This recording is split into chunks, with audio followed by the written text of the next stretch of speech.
Is that the go signal? I can't ask. By the way, I just love these little segues to have us like know when we're live because there's no other way to know. But hey, folks, we're live. Welcome everyone to the fun. It's Sunday. You know what that means? It's episode number 66 of No Bucks Given right here on the Horny Goat YouTube channel and the Horny Goat Podcasting Network, where of course you can listen to us on all your favorite podcasting platforms. We got the whole kit, kat, and caboodle crew here with you. Thank you all for tuning in. Appreciate it as always. We talk about anything and everything going on in the world that we want to talk about / make fun of. And I will warn you in advance. We've been warning you kind of a little bit most of the week with a lot of our streams.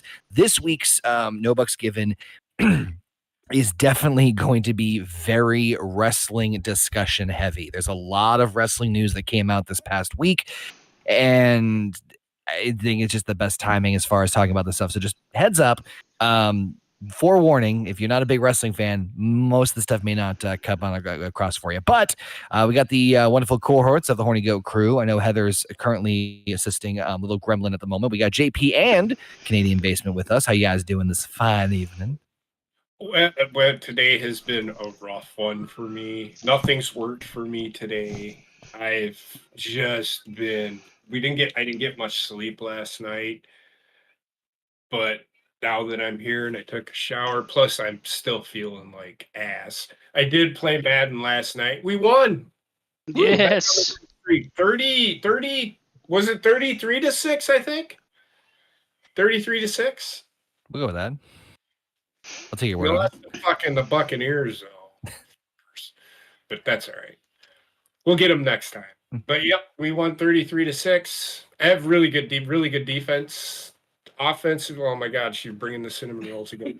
The offense, God damn it. I am so fucking jealous. I'm like, did she just bring a plate of cookies? The offense looked pretty good last night. No turnovers. We look good. We're back on our winning ways. I think we're gonna win the Super Bowl. We're 7-1. So I think we're gonna make it to the Super Bowl. And like I said, I will hear you screaming from Wisconsin. I am coaching the team, essentially. I let the computer do everything else. So if you don't, I'm sure we'll hear you all the way from fucking Wisconsin, knowing that you didn't make the fucking. There's a couple of times where I yelled, like the last week before the last time I did it, when I lost to the Tampa, I was so pissed. What? You yelling? It was bad. It's hard for me to picture that. I just saw his face. He's the strong, silent type. Oh my God! Why would you do that? Why? Those things are expensive as fuck too. These controllers are like $100, man. I've got MLB The Show, right? And it's worked great up until this point. Well, there's been an update. That'll teach him. Now it's hard to fucking pitch in a game. So now they gotta undo the update. The frustrating thing with it is I could be perfect with the meter parameters. There's a little yellow thing where if you hit perfect, it, baby. Perfect. It fucking misses by fucking 8 feet. Fucking drives me fucking nuts. Listen, we only poke fun because literally every single one of us at some point or another on any specific game has rage quit at any point in time. We're like, I'm fucking done with this. I usually don't. I restart it at a certain time where if it's just like, come on, this is just unbearably bullshit, I'll restart it. And I quit today. I couldn't take it. I thought I was having a fucking heart attack because I was just fucking angry today. Then 20 minutes later, I turned the game back on. I usually have like a one-way conversation with the game that slowly escalates, and I'm like, "Fuck this shit! This game's fucking bullshit. Whoever made this game should die." Just with me, it's a one-way conversation. But then I fucking elevate, and it gets out of fucking hand, and I can't take it. I'm gonna tell you right now. This desk is starting to develop a very noticeable bow to a certain. The drawer is even sitting like this. Let's take some damage. If I had instead of it being like this, the drawer is now. If I had a foam brick, I would be happy because that's usually what I would. I threw my hat a few times today. Such a specific. I know what I'm getting JP for his birthday. A real brick. So the TV isn't working for shit. I was about to throw it out the fucking window. Wait. Why is the TV not working because you decided to introduce it to the controller in the moment? It's a Okay. 5-year-old TV, so I mean it still works, but And it's a Roku with one of these so it doesn't. universal controllers. So Ugh. It's slow. Boo. How are the cinnamon rolls? oh, good. I'm fucking jealous because I started so I basically gained back all the weight I lost right before the car accident, so that's great. And so I started the intermittent fasting today. That's why I'm such in a fucking great mood this evening. So How's that air taste? great with water. and my will to live. Intermittent fasting at all. I can't. I don't have the willpower. Sorry, I was just choking myself. Yeah, me neither. You were choking yourself? That's what he said. Gotta get off somehow. Yeah. I did make brats today, so that was a bonus. It did snow here today too. So Yeah. that's a bonus. Forewarning, there's a nasty storm going outside my place, so Nasty. we'll see how it goes. No, it's fucking disgusting. It's like it's one of those like the best way I can describe it. If I were to try to describe this storm right now, it's I have no idea what that even fucking means. wet loogie and just nasty and cold and disgusting. No, Oh, that was all day today. Here, like constant Yeah. rain and cold. Nothing on top of what we had a couple weekends ago. Literally on Saturday, last week, yeah. We literally had sun, rain, snow, hail, rain, and then clouds. 2 weeks ago, we got 6 inches of snow. We had Yeah, sun and it's hail like 4 days ago. Come at the same time. Mind. Like, okay, whatever. Make This up is your life now, fucking I guess. mind. Shout out to the chat, Paul Arzola, Alpha, and Kratos joining us. Make sure you guys, if you haven't already, hit that thumbs up button and check out all the other cool stuff we got on the channel too. Of course, we start off season 2 of HGGM mode, which has been a lot of fun so far. Heather's continuing to kick ass at Hogwarts. JP still, he's kicking something's ass playing Madden. It's destroying He's kicking the controller's his ass. environment. Fucking cinnamon rolls too. She's kicking ass on those. It's in too. media environment. I'm trying to remember what the fuck we played. Oh, we played Sackboy Wednesday. That was those are always fun. And then Monday, of course, tomorrow we got Harry Potter and the Deathly Hallows Part 1. So make sure you guys check it out. The audio stuff is a little behind. Because for some odd reason, my video editing software just like, hey, you want me to work? Fuck no. And then just decided not to work anymore. So I'm in the process of On strike. I fucking no idea why. It's just like, you don't have a license anymore. It's like, first of all, don't question how I illegally got this software. But secondly, fuck you. Like, that's such bullshit. Yeah, I think I'm going to question how you illegally got the software. I didn't pay for this and it's not working. What the fuck? I want my non-money back. So I have to work on. So I will be getting the audio stuff up ASAP in the meantime. But for now, we got some shit to talk about. We got a lot of wrestling shit. It's just forewarning. Like I said, this is mostly it's mostly going to be a wrestling discussion. So the big two things I think really are the draft. Combined with the new World Heavyweight Championship that WWE has introduced. Now, let me just get this all out, and then we'll go over all of everything together. So, this past Monday night on Raw, Triple H announced that there would be a new WWE World Heavyweight Championship created, in lieu of having Roman on one brand, so he'll take the Universal Championship to one brand. And I just loved how he explained whichever brand he's not on will get this prize. It's like, that's not how you sell a way to hype up a I'm just like, poor choice of words, but I mean, fucking hard to say. But love the GIF. That's just me on camera. Introduce the new design of the new championship, which we'll talk about in a second. The draft itself also happened, which instantly saw, fucking shock of all shocks, that Roman Reigns is drafted to SmackDown, which means this new world title, which we kind of, I think, all assumed is going over to Raw. As it stands right now, I got to pull up the full draft results, and I know JP hates that this is called a draft. And you know what? I will give JP credit on this one. This doesn't feel like a draft in the least bit, because the concept of just I'm getting off topic. We'll get into that in a second. But anyway, so far for big names and heavy hitters for Raw, we've got. Nope, that's the leftovers. Son of a bitch. Cody Rhodes, Becky Lynch, Imperium, Matt Riddle, Drew McIntyre, Miz, Nakamura. Those are the big names that are going. So stop right there. Stop right there, because I want to talk about this. Thank you very much. When, in what fucking world? And this is why This world, baby. WWE fucked up at WrestleMania weekend. Because they could have very easily fucking had Roman Reigns lose and had Cody come out the night after WrestleMania and say, you will keep one of these 2 titles. And both of them are covered, you know what I mean? And then he takes one, or, he chooses one, and that's how they should have, that's what they should have done. That would have made more fucking sense to me. He got drafted to Raw. Finishing what fucking story now? What fucking story is Cody finishing?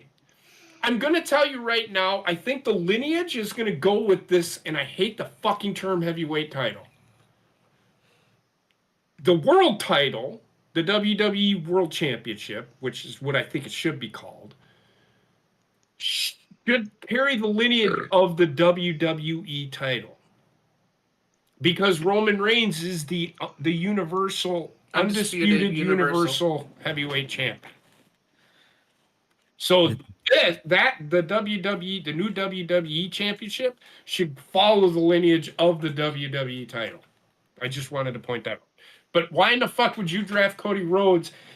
And then, because at WrestleMania 41, there is talks, and they're doing it. And they're talking about having Cody Rhodes face Roman Reigns at WrestleMania 41. Why? 40. Triple X? 40? No, Yeah, 40 is the next one. 40, 41, whatever. The way they're going, it'll be WrestleMania 41 before they finish the fucking story. Yeah, But no shit. I just wanted to point that out. It's a stupid booking. Triple H fucked up. Before everybody fucking starts defending him, he fucked up. I just wonder if, the booking, I know we talked about this for Roman retaining, wasn't due to, the sale that was imminent. And them wanting to keep his name as the number 1 guy, merch-wise, belt-wise, everything-wise. I honestly, I think with Endeavor, I don't think that was really necessary, because they have no say-so. Why Vince would think, or Triple H would think, well, Endeavor wants to see Roman Reigns as champion. That's their excuse. That's the dumbest fucking excuse ever. Well, they said that this deal will be sealed if Vince comes back, so you can't say they don't have any power. It's true. Whoa, Yeah. They really wanted Vince. Said that they wouldn't buy the company without Vince being involved. And that's fine. But I'm saying I don't think Endeavor would back out of the deal if Roman Reigns wasn't the world champion. That's what I'm saying. They weren't going to do the deal without Vince. That's a given. I think that the other side is you have Roman drop the title, and he still goes on what he's going on now, which is hiatus, fucking leaving the company for a bit. But then he doesn't have the title, so there's not that reminder. In my honest fucking opinion, I don't think Cody Rhodes should have even been fighting for the title. But whatever, it happened, and they went with that. That was their plan. And if that was their plan with a guy that hasn't faced him, at least in the role that he is now, it's time, because what are you going to do? Give Roman off TV for a couple months, or have him come back and face everybody he's already destroyed? Okay. Yeah, they booked themselves into a major corner with this, and then deciding to make a new belt on top of it was just well, we just give up. Here, try this instead. So if they put the title on Cody over on Raw, it's consolation prize. It is, and everybody's going to look at it because it's the way they presented it too. Everybody wanting Cody to. Well, they're going to put the title on Cody. That's a consolation prize. Do you think that's good storytelling, or these fucking morons seem to think, these pundits seem to think it's a good fucking idea? Y'all are fucking dumb. Well, the thing is, wrestling is what wrestling has always been. You're gonna create a fucking title just to put the whole beginning of the title will be like, oh, it's gonna be prestigious as shit. Fast forward like a year from now, and it's gonna be considered the U.S. title, and nobody's gonna give a fucking shit about it. Like this is it's the tail of the tape with WWE and wrestling in general. It's these like fucking they insert these like paperweight shits just to placate the audience for a couple months because they have no idea how to book long term, like effectively at least. Now the positive, I like the design of the belt. The belt is it looks really nice, and it does incorporate the old with the new.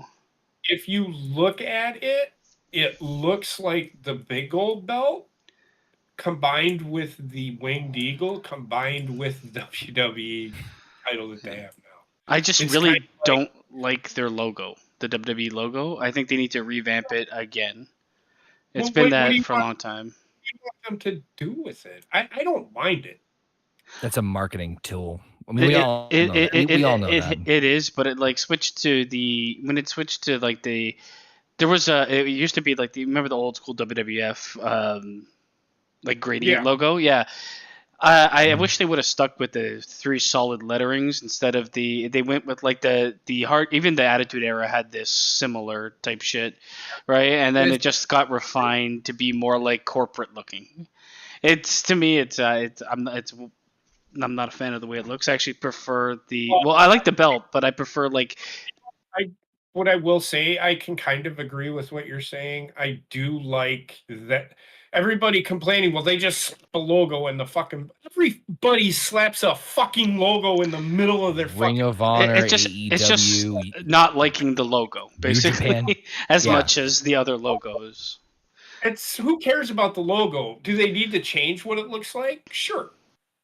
I would be behind what it looked a change. I mean, all of the changes that they've made have technically just like cleaned it up to look more and more super corporate ties.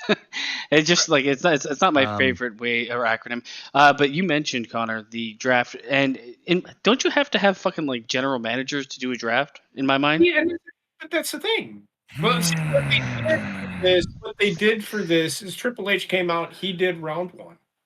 Okay, and then they had round 2 was so they just assigned people. They just assigned people.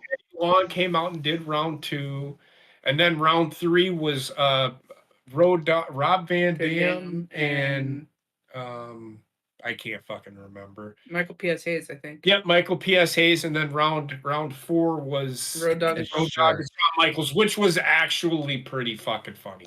So they.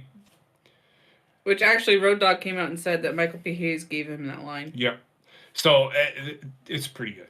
It was funny, although this isn't a draft. They're picking people. Yeah, they're just assigning people to Raw and SmackDown. Yeah. In a draft, you're not drafting people. You're putting people into a pool. Call it a fantasy draft, for fuck's sake, because that's essentially what it fucking is. It's not even that, because there's no worth to anybody.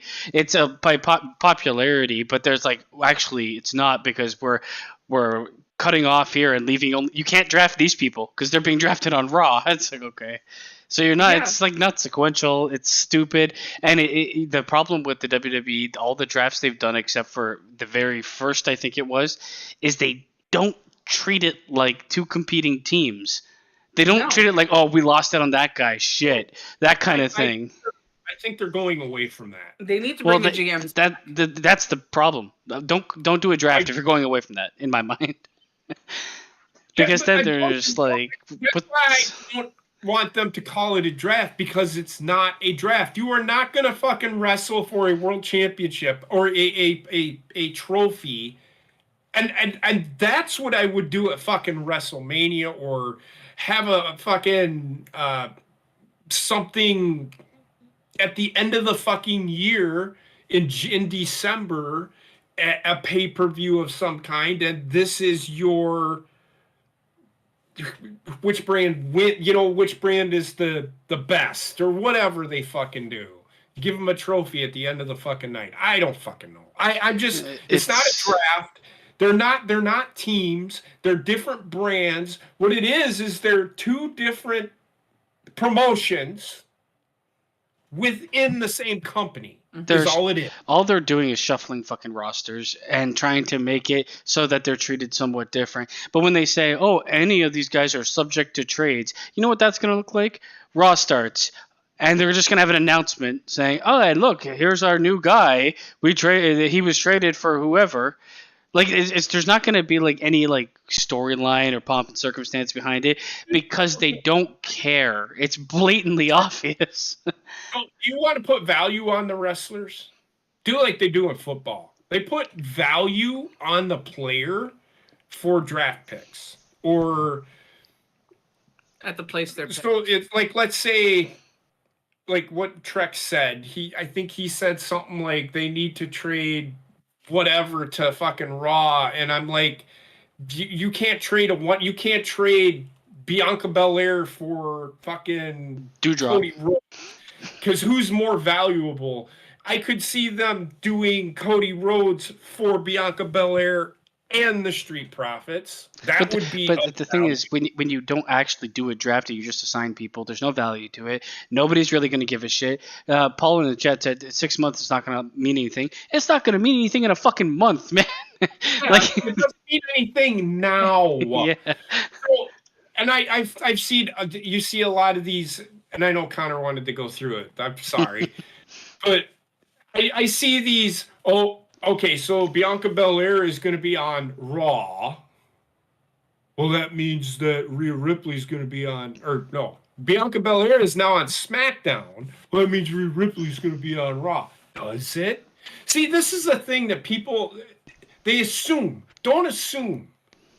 I think something like that will happen, but I don't know. I would much rather have them, if they're going to do that, if I was WWE, I would draft Rhea Ripley to fucking SmackDown, or pick Rhea Ripley to fucking SmackDown and combine the fucking titles. Get rid of 2 fucking women's titles. They don't fucking need them. They're a waste of fucking space. One person can't. She's a joke. The other one, still, jury's out for me. The funniest thing I saw, and I just saw it on Twitter, was that there were certain people that were undrafted and they're free to roam wherever they want until somebody picks them up. What? You're assigning people to each fucking brand. Yeah. Just finish it. You're not drafting shit. Like, this is like, it's such a fucking stupid concept. When they first started this, they called it a shakeup. They didn't call it a draft. They called it a shakeup. I would go back to calling it that, because that's exactly what the fuck it is. That makes more sense than a fucking goddamn draft. Or just do a draft and do it right. No, just don't do a draft, because you're not. You can't. You can't do a draft. Now, if you were gonna say, okay, you're gonna get 4 picks. Each brand is gonna get 4 picks, and they have to come from NXT. That's a fucking draft. That's a fucking draft. Not this, we're going to put everybody in a pool and then you can pick from. That's a fucking shakeup. Or whatever. A shakeup. That's what they called it the first time they ever did this. A shakeup. I seen that, Gunther is on Raw. Everybody's like, oh, Austin Theory's going to end up being on SmackDown. How do you fucking know? Don't assume. Don't assume shit. Just let the shit play out. They might swerve you. Fucking people. Just drives me fucking nuts. Anyway, sorry, Connor. Go ahead. No, I don't mind waiting until the very end. Did Basement or Heather want to chime in with anything else about this before I went off for a while? No? Okay. So and the other thing.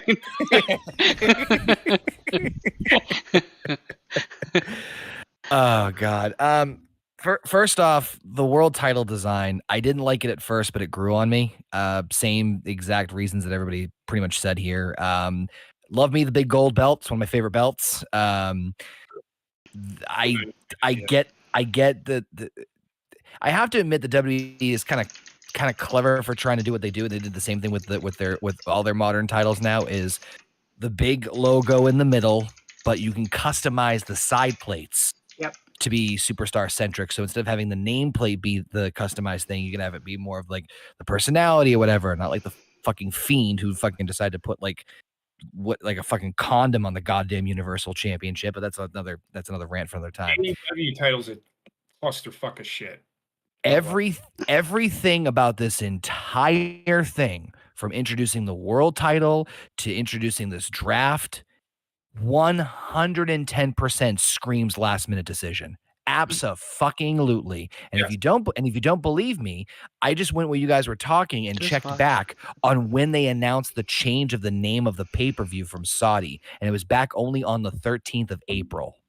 So just then, they changed it from being King and Queen of the Ring to Night of Champions. So my guess is, back to the earlier part of the conversation here, is that Vince probably made a call to, I'm assuming here, and this is, again, assuming, Vince had input on Roman retaining the championship. And when all this, like, well, what are we going to do now that Roman's taking time off? Fuck it, make another title. And that's where all this kind of came about very last. I almost guarantee this was exactly the mindset. I do know that Triple H had put in for new design for belts.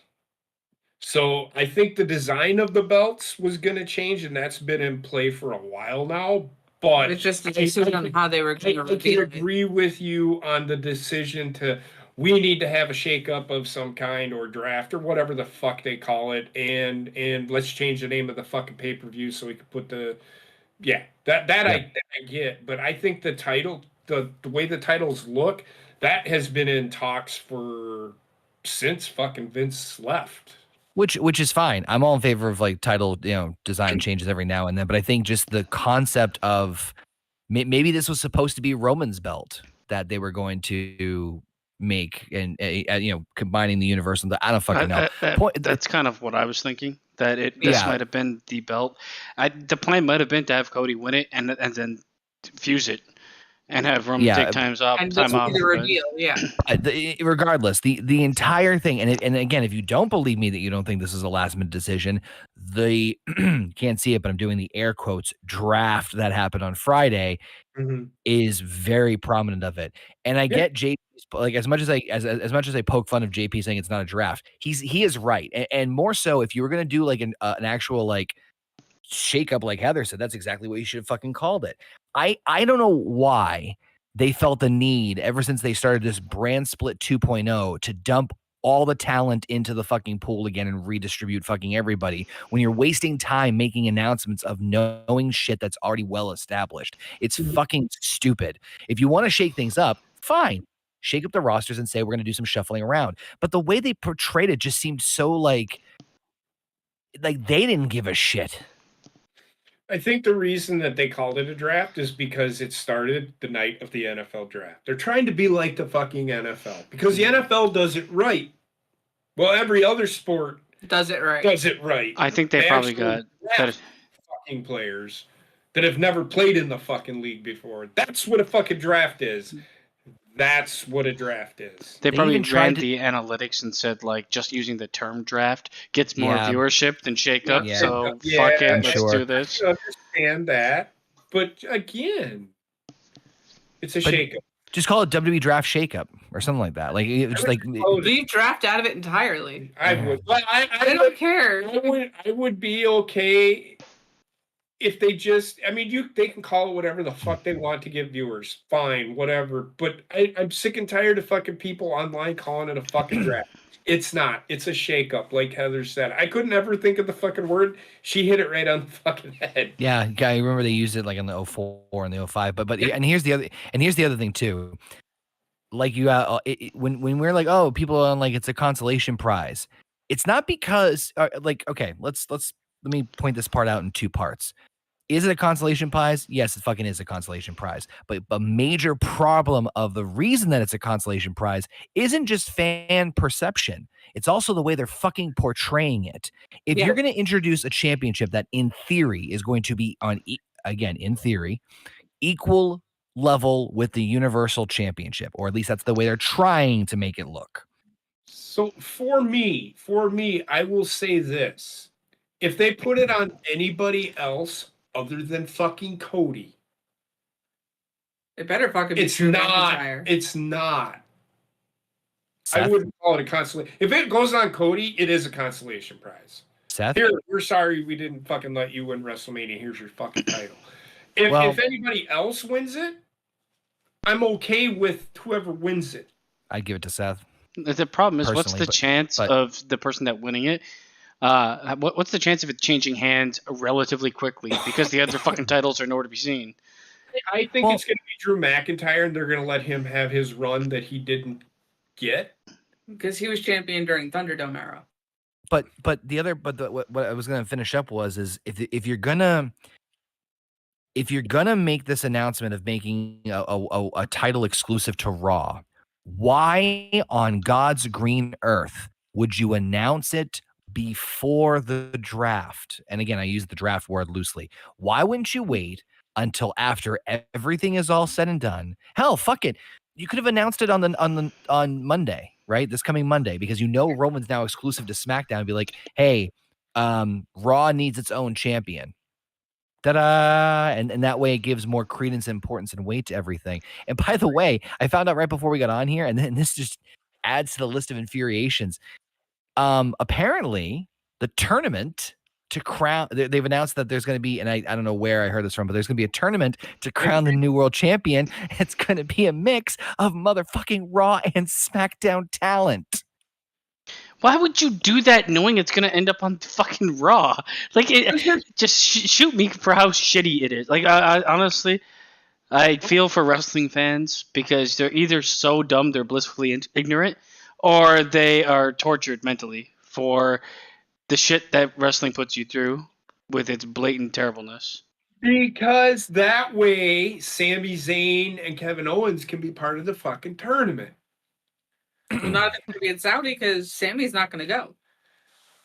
Also, it's in Saudi Arabia, which is another bad thing. They retained the tag team titles, so I don't know. I mean, maybe Night of Champions doesn't mean every championship. I mean, shit, you could. No, it is. That's what they said. Triple H said that night. Every title will be defended at Night of Champions.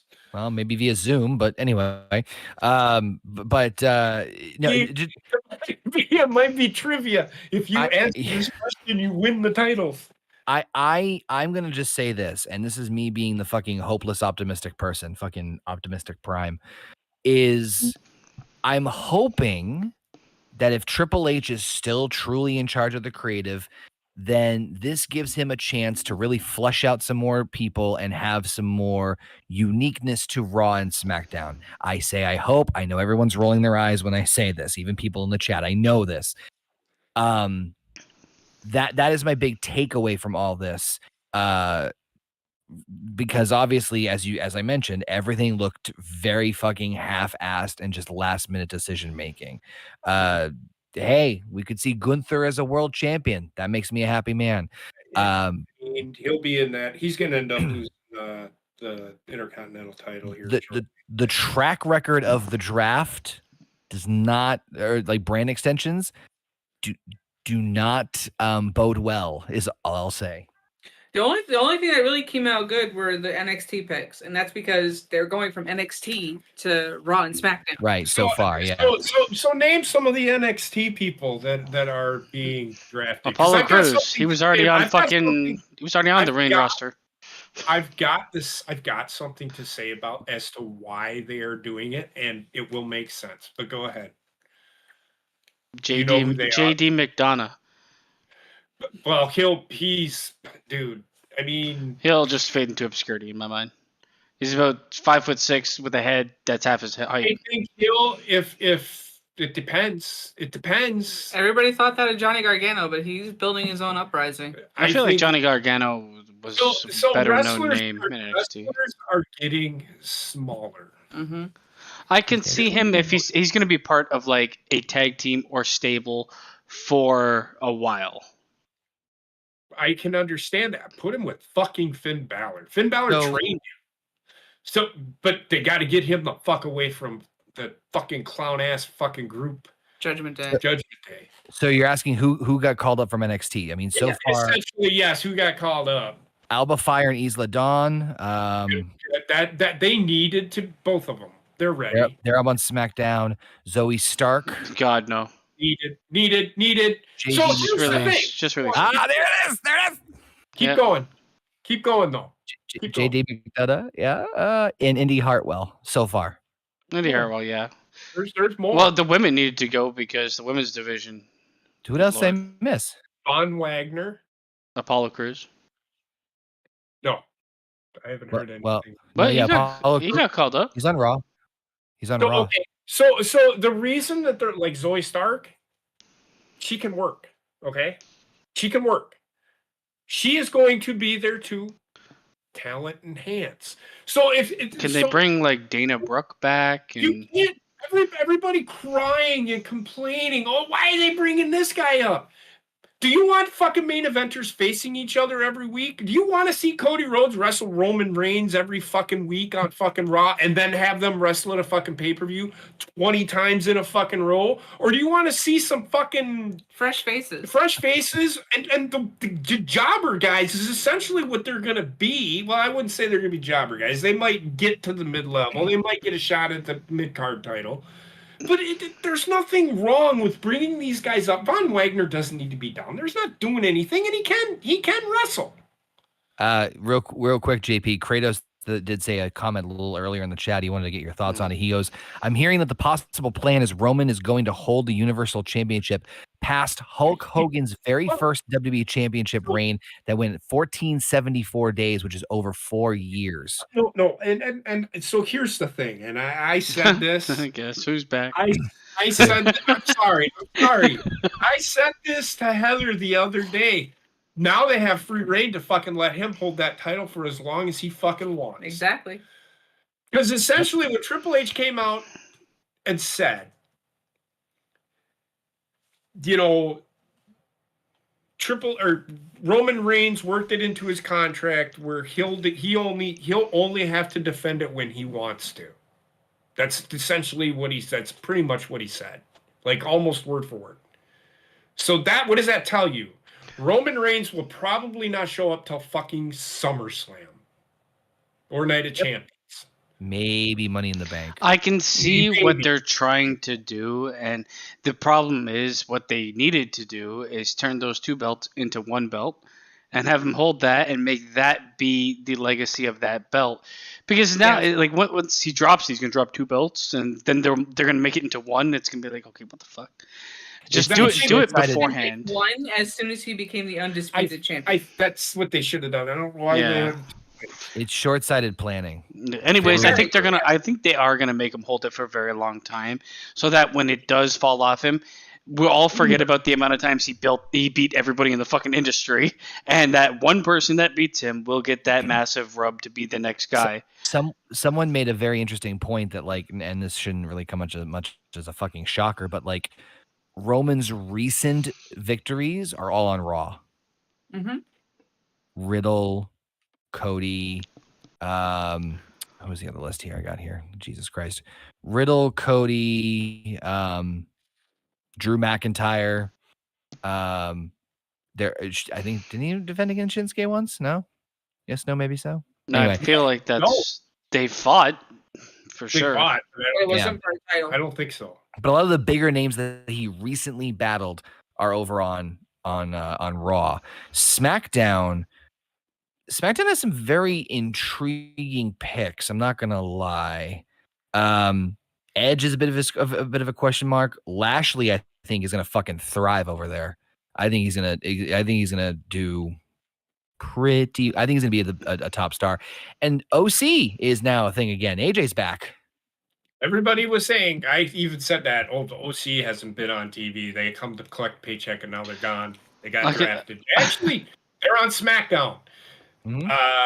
I can see those three people being the three people he beats over the year to retain the championship.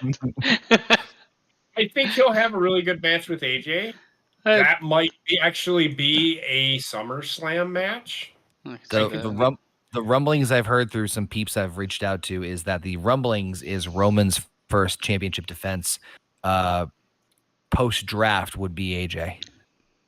That could be. With Solo. Riding solo, riding solo, riding solo. They need to split up the fucking bloodline. Well, so far they started it because the Usos haven't been drafted. The Usos lost Friday, so now they don't have a home. So I don't know. Joining Omos on the waiver wire. Omos will he'll float around. You know what? He'll end up on SmackDown. I honestly feel one like of those guys that Roman takes on because they're gonna build it to where Roman is now got his odds stacked against I feel like with Omos, he's gonna float around for a little bit because they'll feature him on both, just trying to make him get him to beat up like shittier talent. No, it ends May 8th. Oh, they have like a cutoff date, and then you have to be signed. Yep. So why don't you just fucking sign them? That's so stupid. That's so stupid. Oh my God. I'm telling you, there's a lot of things that just scream short-sighted, last-minute decision making. And like I said, for me, bigger picture, like I'm not really too like, oh man. I'm not excited. I don't get excited over like who's jumping to which brand anymore. No. But go ahead.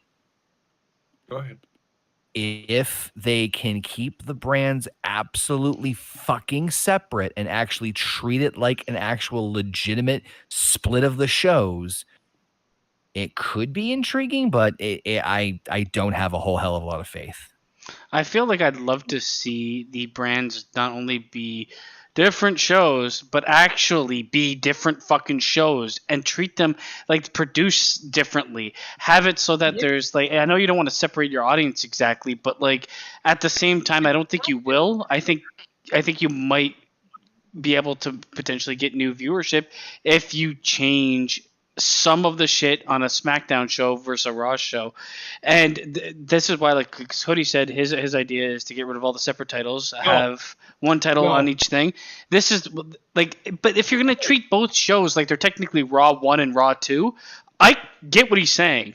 But if you separate them and you treat them somewhat different, they can have their own titles, and it does work.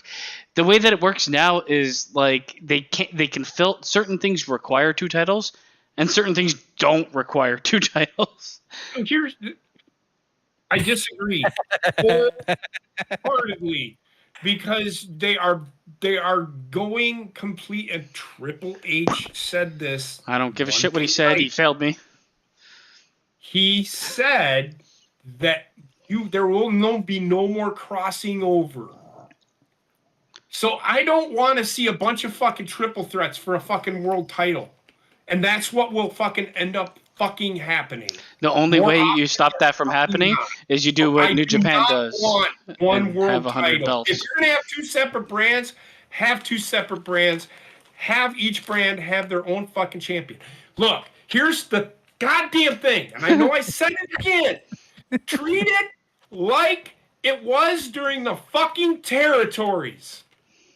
You have your own if you want to have one whole champion, but then you need to have separate different promotions. You can't just have 2 because then he's going to be jumping back and forth in between. Because that's what they did with the NWA World Heavyweight title.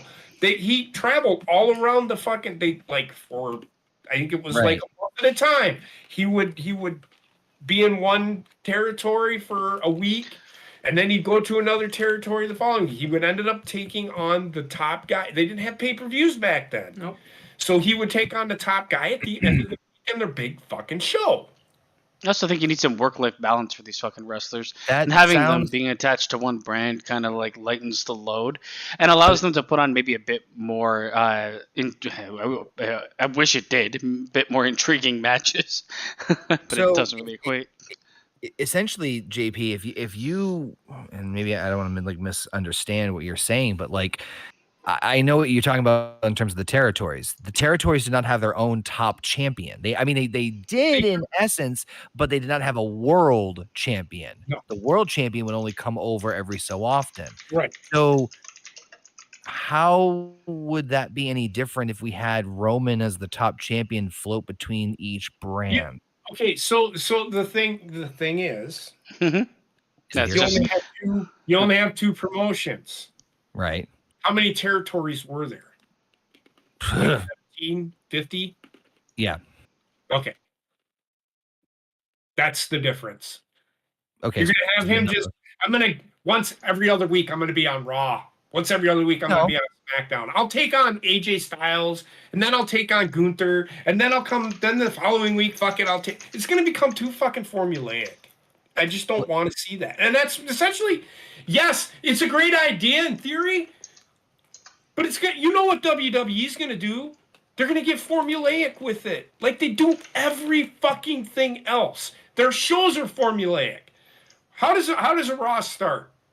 We're going to start with the promo, and then it becomes a tag team match right away. They don't want it. You don't want one champion, period.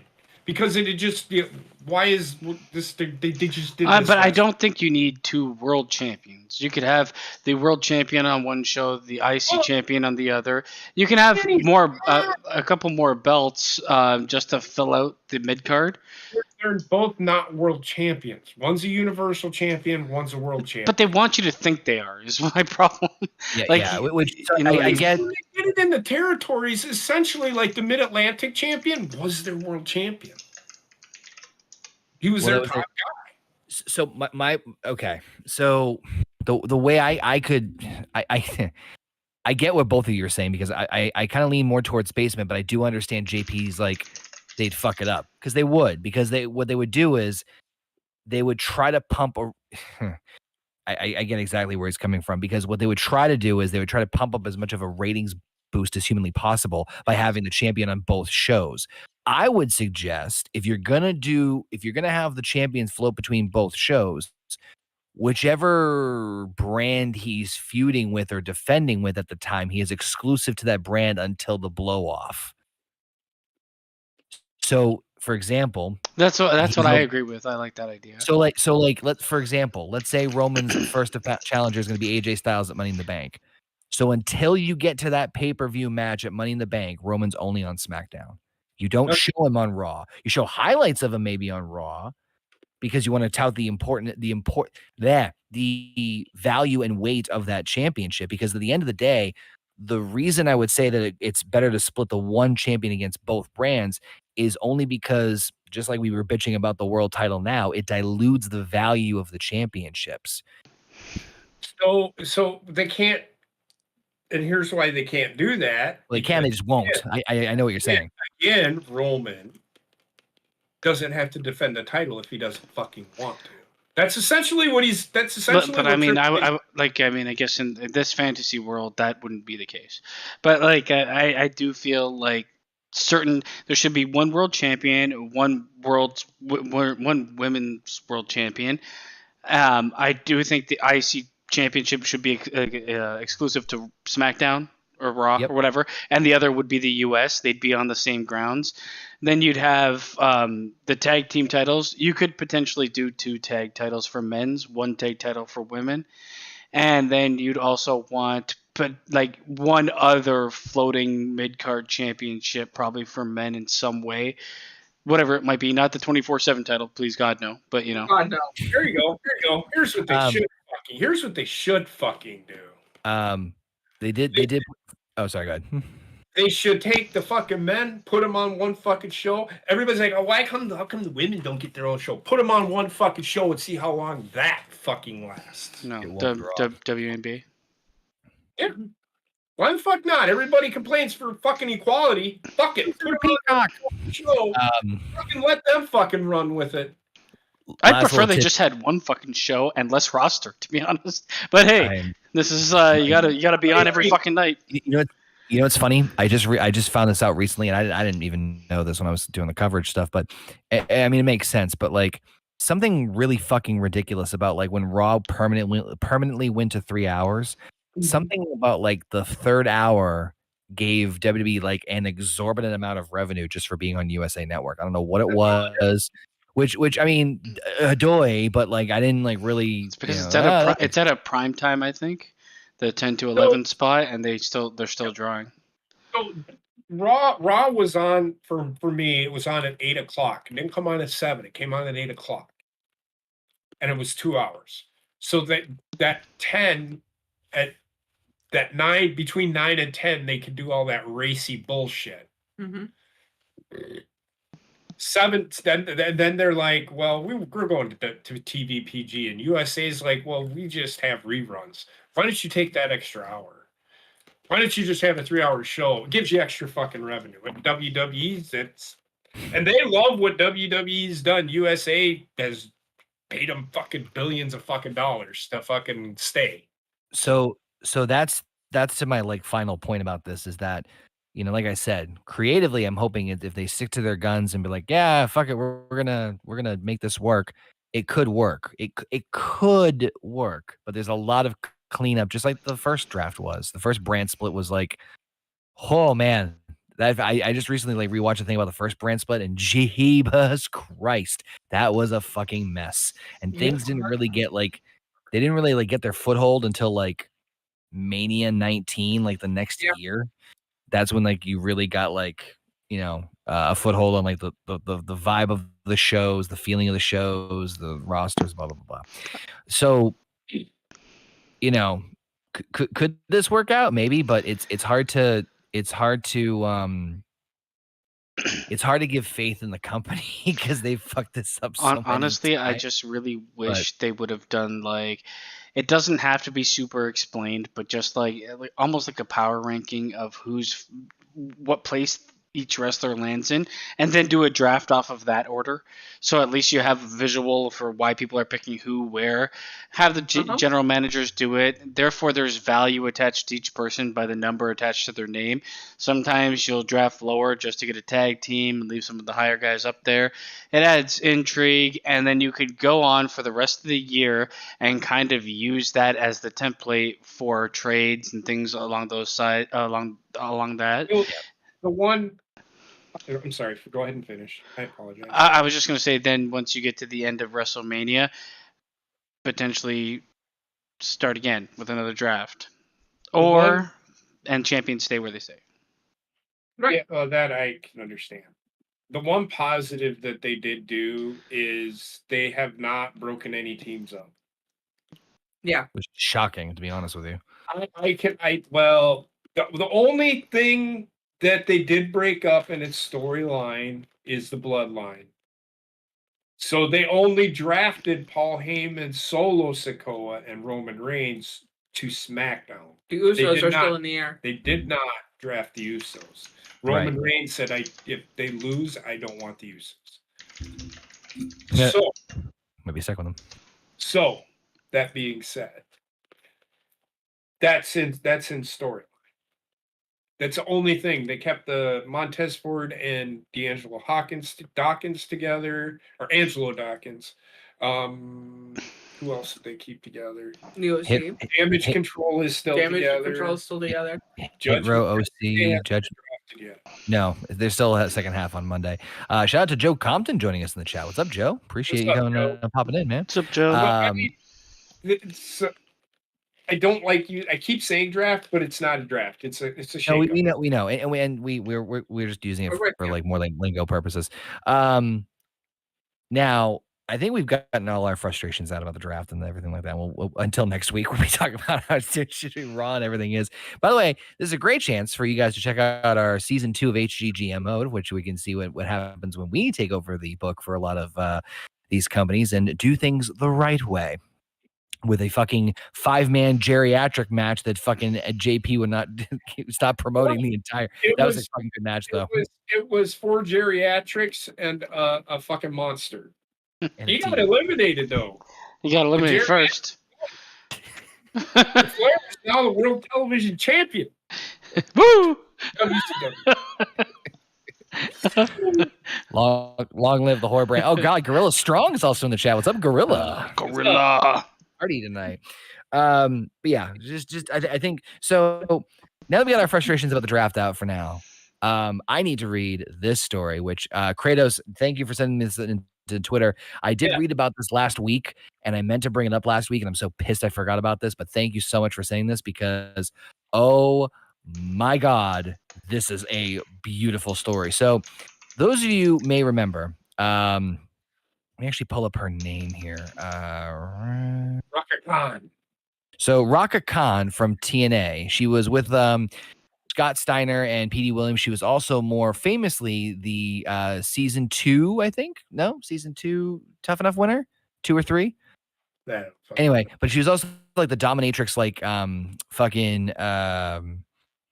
the dominatrix valet for the Bashams back in like 03.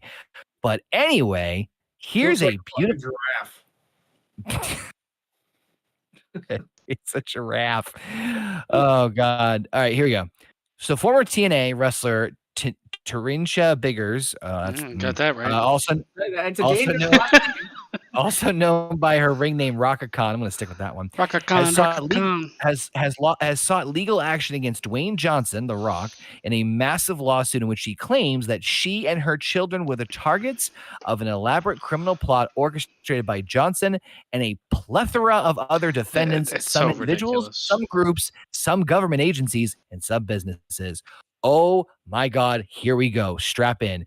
I'm not saying that last name. Khan is seeking restitution in the amount of $3 billion. The complaint is 45 pages in length, but list the defendants takes up far more paper than the actual complaint, as she lists more defendants than we've ever seen listed in any complaint.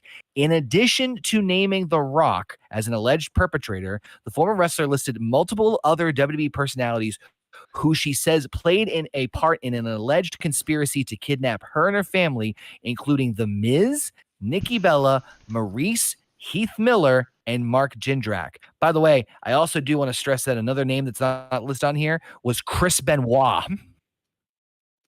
Yeah. In the lawsuit, she further named the state of Texas, the El Paso Child Protective Services, the FBI, the Las Cruces, New Mexico Police Department, the NYPD, the National Center for Missing and Exploited Children, New York ACS, Omega Psi-Phi Fraternity Incorporated, the Shirley Police Department, Sigma Phi Epsilon, and Suffolk County, New York as defendants in the case, alleging that they too were accomplices in the alleged criminal plot against her. So as not to exclude anyone or any entity, Bigger is also named Panda Energy, Home Depot, FCW, NWA President Billy Corgan, Deep South Wrestling, Mick Foley, Chris Benoit, Jim Cornette, and Michael Jordan in the lawsuit as well. Michael Jordan. There are other names. Air Jordan, baby. There are other names. There are other named in the suit, but because many readers have a newborn in need of diaper changing and beeping above and beckoning, the image of a stranger in their Ring video doorbell viewfinder or sudden urge to make use of the wonders of outdoor plumbing, this writer will not elaborate on those names any further. I need the list of the entire. I just don't understand. Like names. In her mind, do her kids? Do her kids like sweat? The total of $3 billion. Did she actually learn math from fucking Scott Steiner? Oh, then she'd probably be pretty smart because she's not retarded. But do her kids like sweat Pfizer vaccine or some shit? Like, why was everybody under the fucking sun trying to steal them? So I love how like she lists. Oh, I'm sorry. Also, she lists Bank of America. But because there's a conspiracy to try and kidnap her and her kids. Apparently, for what? Yeah. And why? Conspiracy they're definitely not worth $3 billion. There has to be a reason why they were. She needs to give a reason why they were wanting to kidnap. I can tell you right now, before this even goes before, and I'm not even a lawyer. There has to be a fucking reason why she thinks that they want to kidnap. You know what I mean. So it says here that there's been no movement on the case for months, but court records now indicate that in February she was authorized to move forward with the lawsuit with prepaying any court fees. Court records indicate she didn't. She notified by mail this developmental in March at a home address she lists in New York on the lawsuit. The 48-page lawsuit shows her seeking $3 billion damages. The majority of the filing is a long list of defendants, some of whom listed multiple times. So basically, if she proceeds forward with the court fees to file this, all these companies and people will be served. Now, here's the best part. If you really listen carefully to some of the names that I dropped, some of them are companies that are no longer operational, like Panda Energy. Obviously, the big one, Chris Benoit, is dead. Well, that's not even the big one. But anyway. What was the big one? What's the big one? Yeah. Bank of America. So Chris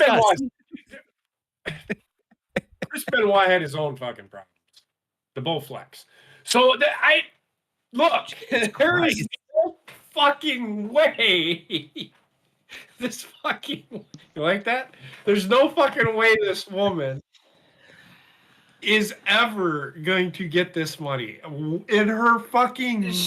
I want what she is fucking on, because then I want to sue her for being on what she's on, and I want $3 billion. I just want to sue her saying she's stealing my children. I love how Gorilla's like, she just wants to get paid. Damn, here come the money. Paul Arzola, what the fuck is she smoking? Joe Compton, can she name anyone else? She can. She just probably needs about 20 years to figure out the names. I love Gorilla Strong. My dad. I thought about suing Pat McAfee. Gorilla Strong. Packers fans. So Gorilla Strong. My dad taught me not to stick my dick in crazy, but apparently somebody did. Oh my God. When I actually heard about, like I said, I heard about this last week, and I just wanted to pull up the full list of it, but like, Paul Arzola, you get a lawsuit, and you get a lawsuit, and you get. I want to see how far this can go. I don't see it going very far. I think you've seen how far it's going. Each company and person's going to take. Let's keep an eye on this, though, because I do want to find out what comes I do too. I am very intrigued to see where it goes. This is that what the fuck news shit. Yeah, this is a what the fuck news section right here. I want to know more about the conspiracy. Hey, dude, that's what I want to fucking know. What is the conspiracy? And why in the fuck do they want... Does your kid have fucking gold teeth? Like, what the fuck? And they're worth $3 billion? I don't fucking know. Give me a reason. I'm trying. Right, Gorilla? Jesus. What? He's in the chat. I don't know about y'all, but I feel left out. We should sue her for saying she's stealing your sperm. So I guess all these. I guess what I can find here is that the bottom line. Yes, Arush, you can. The bottom line is that she is basically saying that every company she's either been involved with or worked for or been associated with, I guess, in some way, shape, or form, tried to steal her and her kids. And Casey, I'm assuming it's $3 billion together. $3 billion each. Yeah. Let me get that $3 billion from Chris Benoit. She can go ahead to sue me. I have never tried to steal her children. I totally don't give a fuck. But if she sues me, I will. I just know that she is taller than Scott Steiner. She looks like fucking alien from fucking Independence Day. Okay? Fucking what? Anything to fucking do with her. All right? I'm going to hold her kids for ransom for $3 billion if she sues me. Okay, so now we're getting sued. I'm going to say this right now. If this actually ends up on TV, I will be watching it like a fucking hog. Oh, my God, yes. Yep. It's going nowhere. I loved Heather's reaction when I was listing off the names of just like it kept getting worse and worse and just more and more. Jordan, it's like, how the fuck did that get there? Oh, and him too. It's like, what the fuck? He's trying in my direction, so that's a signal he's trying to steal my children. Achoo, sued. Fucking Lord. Put in there that I want to sue everybody.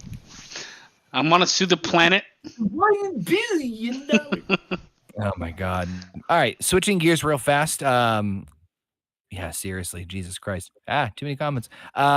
Switching gears here from WWE wrestling. I warned you this is gonna be a wrestling heavy episode. To some AE stuff, and specifically this fucking mess with CM Punk. And I know that like everyone and their mother has I think we've been pretty good about like not talking about this too much, to be honest with you. We talked about it. Okay, so what are we talking about here? So specific. Are we talking about the all the brawl out? no, we're talking about the latest standings as far as where they stand as far as Punk coming back, and I'm just gonna preface this with my own opinion. The absurd idea that they have about making things work out. So please bear with me. There's a lot of information here, so I'm just gonna try and like condense it and paraphrase it as best as I can. Mhm. It seems as if CM Punk is slated to come back to AEW. It looks like there have been discussions or rumors many, many times, and apparently there has been already a sit-down discussion between Jericho, Tony Khan, and CM Punk, maybe or maybe not with FTR. However, why do they have to be involved? Don't fucking know. They're. That's a very good question. VPs of the fucking company. Nope, they are not. But I think they're just big Punk advocates. But anywho, rumor has it is that Warner Brothers Discovery is loving the AEW content to the point where they are soon to be announcing that there will be a new Saturday show added on to their programming, as if AEW doesn't have enough fucking content as it is. And you know what? Let me just say this. Thank God I quit covering wrestling as much as I did, because otherwise I would have been drinking myself to a fucking coma at this point in time. Anyway, the rumor is that one of the big reasons they were sold on the idea of this new Saturday show is that CM Punk would be one of, if not the big star there, with the idea being of, and I can't believe we're fucking still talking about this, essentially an AEW brand split where some, yep, CM Punk and FTR would be the headliners or the big names over on the Saturday show. Yeah, there's just gone. And Kenny and the Bucks would stay over on Dynamite, which they of course they record Rampage sometimes in tandem with, and separate this out. Jericho is supposed to be a liaison because they want to have a big name when they first start the show off, and then Jericho will eventually find his way back into the Wednesday programming. This is very, very stupid. So there's more to that. Apparently, CM Punk was backstage at SmackDown. Oh, it was Raw. No, he was outside at Raw. Yeah. So that whole to leave backstage before the show started. And he was also backstage at Impact too, because he's just fucking everywhere. He's outside in my backyard. I don't. There he is. that I didn't really. The Steeler kid. He's probably in the lawsuit too. I didn't really mention that because there's really not much to it from there, but just I don't get it. The idea of doing this much to your company to appease somebody who's one nothing person, but fucking ego. Yeah, to appease one person is bad. So I do watch Dynamite on a weekly basis. Is it explosive? So diarrhea, yeah. So there are some things that I like, and there are some things that I do not. You like the flipping multi-man tag team matches, don't you? They have 150 people on their roster. But you only see about 30. But you see the same people every fucking week. It's worse than WWE, where you see the same fucking people every fucking week. I think there's only like a certain amount that are like fully contracted, and then they have those open contracts where they bring people in and let them do whatever the fuck they want. You're the one right, show, yeah. Right. But still, you're not against, they have 150 wrestlers, and that does not include the producers. That's wrestlers. backstage that just sit back there. And I watched that All Access, and you can just see it. The guys that are come back from out in the arena, you see them all just sitting there like this, fucking waiting for something to fucking do. You know, it's bad.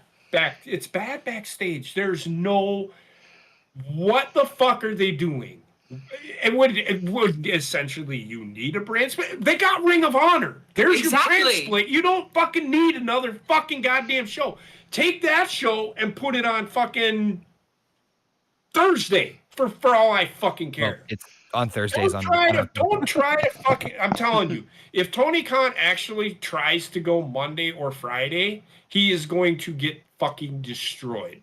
Well, they're already getting destroyed because their last ratings were under 900. 800. The way I look at it Wednesday. They aren't competing with anybody. Well, I said under 900. So. But they aren't competing with anybody. So, exactly. If they're not competing with anybody and their numbers were that low, if they're competing with anybody, their numbers are going to dip even more. They're essentially going to have 800,000 people watching them every fucking week. And you'll still see WWE at 1.5 million, and those other 800,000, they'll have two TVs, one on fucking Raw and one on the fucking AEW show. So if you include the online shows and taped shows, including Ring of Honor, you have AEW Dynamite, AEW Rampage, the quarterly Battle of the Belts shows that they do, the AEW All Access show, and AEW Dark, plus Ring of Honor. So I heard they canceled that show. No, they canceled Dark Elevation. Okay. Elevation. No, what the fuck? Like the offshoots of like. I can't. With that AEW Dark, they show Moxley and all them guys on that fucking show. There is where you should fucking have those 150 people that are sitting there fucking picking dingleberries out of their fucking ass backstage.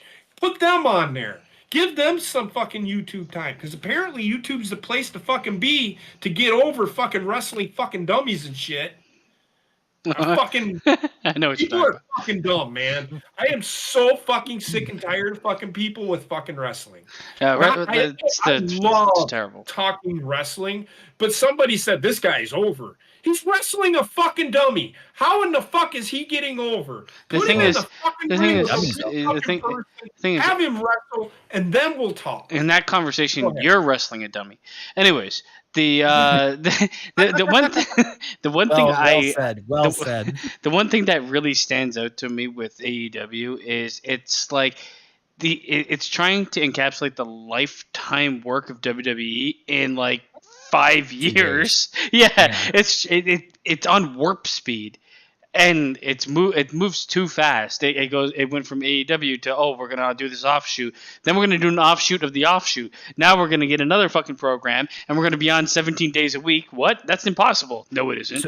Don't bring that up to Tony, because according to Tony, he's been doing this since 1996. Yeah, this motherfucker. Dynamite and Rampage have been a thing since 1996, according to Tony.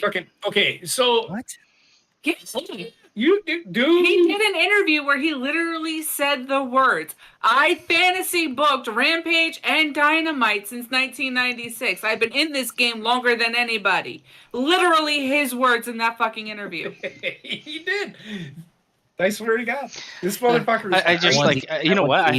And cocaine that he's on. Jesus Christ. Anybody can like whatever wrestling they want, but like there is a blatant problem when I see AEW fucking going through 40 years of wrestling in 5. And where are you going to stop? Because they're already at the part where they can't get more hardcore without killing somebody in the ring. And I agree. You're going to have to tone that down at some point, or else you're going to hit that fucking plateau where they are at, where everybody, fucking the ref is going to start to bleed soon. Right. I do want to point out, everybody's saying, well, Tony Khan's a billionaire. Ted Turner was a fucking billionaire. Not for long, if he's accused by Shaka Khan or whatever the fuck her name is. Shaka Khan. Well, I just wanted, but I don't think I've ever said that. And all these fucking AEW fucking shit stains that fucking argue about, well, Tony Khan's a billionaire. So was Ted Turner, and he still got fucking destroyed by WWE. Now, Well- that being said, the only way that I see AEW ever going anywhere is if Turner says Tina Turner. Standards and practices. we are going away with this. We are It's clearly not the case because they've added so much fucking programming in the Saturday show on top of that. And I'm just speaking out here like the Saturday show is one thing because you have a massive demographic dip on a Saturday night. Hey, fuck going to the clubs and going out and partying. I want to sit by and watch Collision or Cocaine, as I'm going to call it, because it's fucking needed. That's exactly what it is. Shows, but if the roster is really that big, which I fucking am very inclined to believe, then maybe doing a brand split inside AEW isn't the worst idea ever. But if you're gonna do it just to appease fucking CM Punk and get him back in on good terms with everybody, that sends a very dangerous message to the roster. The entire roster. Do you want to know how I know it's 150? You can't. Arn Anderson came out and cut a fucking promo and told one of the guy he was talking, I can't remember who he was talking to. Oh, Wardlow. He said, out of the 150 guys backstage, you are the guy that should carry this company. On Saturday nights. Thank you. On the Beach AEW Show. Dark Collision. God Now, damn you it. see, here's the other problem with this, though. Yes, they're going to do a brand split. However, that's not going to keep the Bucks and CM Punk apart from each other, because what are they going to do with the fucking pay-per-views? Are they then going to split up pay-per-views to be this show and this show, so this way they never come in contact? That is one thing that I heard WWE was in talks with, too. Going back to that they were going to do separate, they were going to do pay-per-views where Raw's going to have pay-per-view and SmackDown's going to have pay-per-view, except for the big 5 or 4 or whatever the fuck it is. Yeah, WWE's done that before. I know, but I'm just pointing that out. But in AEW, that's what they're going to have to do to appease Mr. Douchebag over here. Why are you pointing at me? I went like this. To CM Punk, fuck him. He's a crybaby back bitch. I said it when he first came out. Everybody's like, oh, CM Punk's a fuck him. I don't care. No, when he fucking sat there and started to shut up, Mark, so he was in the middle of a fucking match. That was all shoot, and then him calling fans pieces of shit. Yeah, That attitude net did not change. I don't care what he fucking says. His behavior when he came back, I don't give a shit. That was all a fucking show. He's a fucking cocksucker. Him and his wife can go eat dick. He's my hero. Be my hero, babe. So I just did a quick, really speed count on the website, and removing any like producers, there's about 115 wrestlers that are listed on the roster. Funny enough, I did giggle a little bit because CM Punk and Coco Cabana's names are right next to each other. Together forever. Yeah, but I don't think I don't think this whole deal is worth it for Punk. I don't think it's No. worth it. First for of all, AEW. I No, think it's not. I think Punk is done in ring from what I've seen of him. Isn't that great? Of course, anymore? he can work the mic, but 5 minutes into a match. unless he's working the mic against like an fucking evil corporation, there's not really much he really has. I mean, you can put him against somebody that can really go on the mic that is going to be the other side, but then once you watch the match, it's going to be fucking 3 minutes of an exhausted man stumbling around. The only person that I think has a chance to go up against CM Punk on the mic in AEW would be Chris Jericho. And then them two having a match, that match, I would probably fucking want to stab myself in the eyes with a soldering iron. Mm-hmm. And Cora, he tried that, and he sucked. He just needs to kind of go away. You know what? I think he'd be okay. Like, you throw the man on fucking commentary or something. You can get something out of him. He was good on commentary when he was injured with WWE. This is what I'm saying. He's just like, I don't think his place is in the ring anymore. And he kind of fucked up career-wise when he decided to leave wrestling to go try UFC just to get beaten into oblivion. Where he really had the star at the moment to go anywhere he wanted to go, and he went somewhere where instead of actually using the talent he has, which is his voice and his fucking the how quickly he responds or how good he is on the mic, his charisma, he decided to just get rid of that and get beaten to death. Mm-hmm. And I also agree with Cora on the price of their pay-per-views. They are not worth the money they are charging for them. How much are they charging? $60. Are you fucking kidding me? What does Fight charge for their pay-per-views? It's been a while. I feel like the price for wrestling pay-per-views should be akin to what the price is for it should be like $24.99. The cost of renting a brand new movie that's still in theaters on streaming service.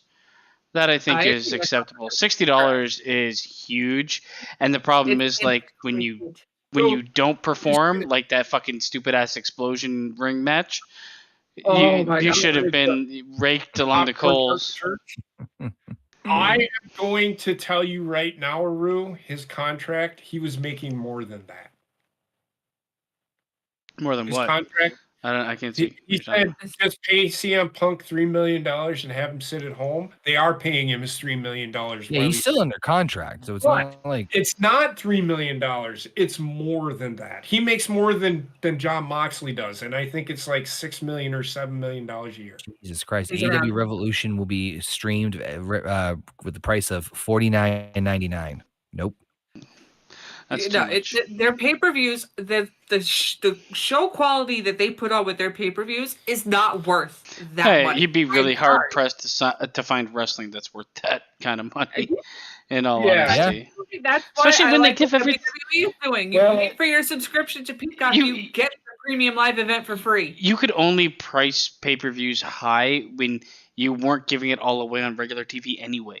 It's like, remember this match you've seen 7 times? How about $60 for watching it the 8th time? Fucking crap. It is. I mean, WWE's been pretty good about not showing the same thing over and over and over again. But good night, Cora. Good night. That's why you should watch our HGGM mode. Hint, hint, nudge, nudge, wink, wink. It's free and it's better entertainment. Team whore for life. So you have to watch the show in order to get that fucking rad moan. Oh my god, fucking so great. That's all the wrestling stuff, I think. Oh, no. There's one more thing. From AEW. It never ends. Yes. Fucking Tony Khan and his coked out brain and infinite wisdom. His marketing genius. He decided to fucking... Okay, so I watched the show. And they did it was pretty good storytelling. It was one of the things that I actually did kind of like from the show. The one thing that I will shit on it is how they did it. But, so Adam Cole came back. He's back. And he come out to face Chris Jericho. So them two are going to have a fucking feud, right? Mm-hmm. Well, as we all know, Brit Baker is feuding with this group called the Outcast, or NWO version 2.958. We all know that. I knew that. So, so Adam Cole came out and he essentially told him, if you got something fucking say it to my fucking face, or let's fight it out. Well, they ended up. What then happened is Brit Baker comes out. And I knew it was going to fucking happen. Brit Baker comes out and tries stopping him. Well, then here comes Paige, fucking Tony Storm, and fucking Ruby Soho. And they beat the shit out of Brit Baker and gave her a black eye. Right? Long story short, Tony Khan made a t-shirt. AEW made a t-shirt with Brit. Well... Yes, they did make a t-shirt, and now Britt Baker actually said, fuck it, let's put it out there and let's sell it, right? with nothing on it. You know how some wrestling shirts, they have, like, yeah, they have something that says, you know, why I've got this black eye, and now on the back of it or whatever, I'm coming after you or whatever. You know, like when Stone Cold There's Steve no Austin words. got It's just the image of her with a black eye. I don't give up, whatever they did. Without context, what if I was to wear that in public? What is that telling you? Yeah. I beat my wife. Okay, the thing is, it's just there's a lot of wrestling shirts, not a lot, but there's throughout wrestling history, there's been some shirts where it's like, I don't want to wear this in public, but you know, if it's like and she is one of the big names in AEW. If it's a big name wrestler, people will get it. In this case, though, it's just like it's saying nothing. It's just showing a woman with a black eye. And you wear that out in public, and AEW's audience isn't monstrous so that everybody knows who Britt Baker is. It's not Austin 316. It's not The Rock, where you had millions upon millions of people watching every night. This is like, you wear this pretty much anywhere, and somebody's going to be like, what the fuck do you have a fucking... It looks like an album title without the title of the album. Yes. Without context. Yeah, It's no context. And then people are shitting all over this, and then you have Britt Baker and Survey or Paige coming out saying, "Oh, but this is to raise awareness for domestic violence." It's like, not. It's just a fucking picture of It has nothing to do with domestic violence, to be honest. It's just a girl that got hit in the face by another girl. But people are automatically going to assume in public, if they know nothing about Britt Baker or AEW, that you're wearing a fucking abuse shirt. That's what it looks like. Hold on. This is what Britt Baker said. I will tell you exactly what she tweeted. Britt Baker. Why not? Just give me a second. Connor, what are your thoughts on this shirt? You know what I thought of instantly when I saw this? Remember when they did the Vince McMahon mugshot? Yeah. This is worse. Well, the Vince McMahon mugshot, at least, like, just look at the amount of like viewership they had. Everybody and their fucking mother knew who Vince McMahon was. Yep. So I'm blocked by Britt Baker because I said that, like, I loved how that story progressed. He's like, this is what she said, Britt Baker. She literally said, I got beat up in the fucking ring. I read the article. I got beat up in the ring. What does this have to do with domestic abuse? It doesn't. But without any context on that fucking T-shirt, and not everybody knows who the fuck you are, Britt Baker. Or not everybody's watching. Even if somebody knows who Britt Baker is, they don't watch fucking AEW, and you just have a picture of her with a fucking black eye. It's gonna be like. This is the problem with AEW and with like a lot of fucking programs nowadays. They expect you to watch everything under the fucking sun.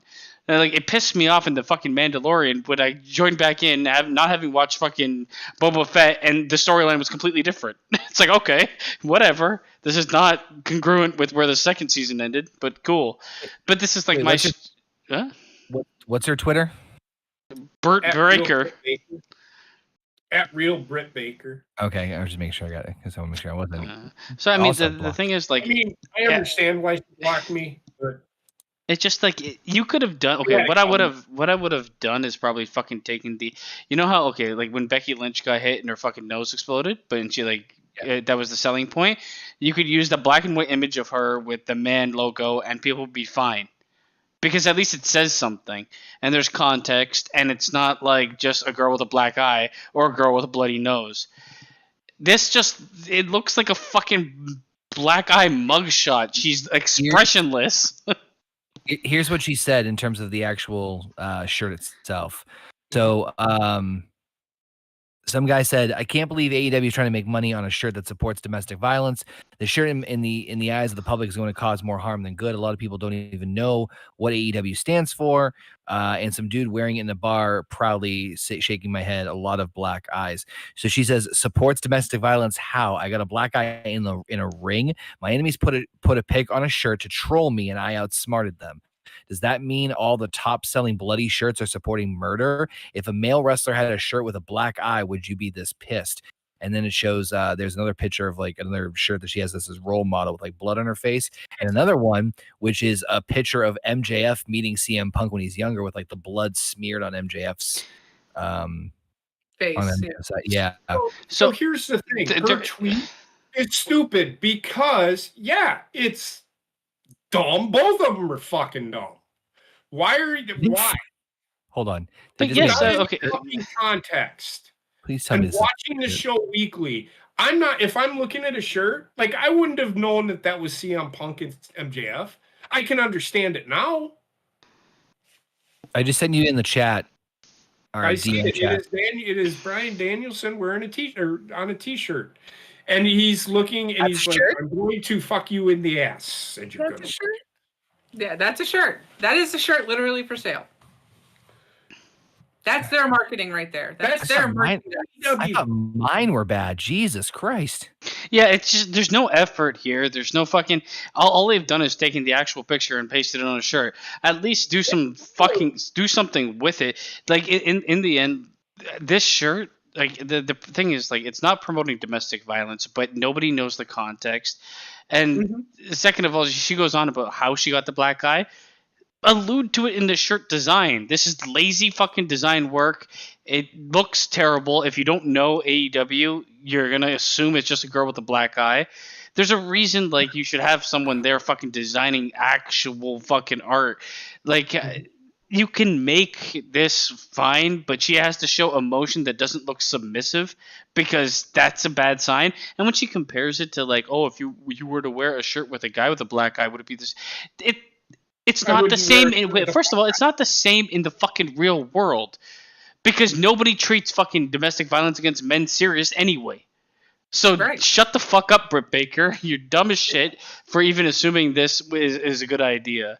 And like, the marketing team at AEW needs to learn to fucking actually put some effort in. You're paying people $6 million to fucking work there and wrestle, and what you get as a shirt design is a fucking plastered on picture of the picture she took on her phone.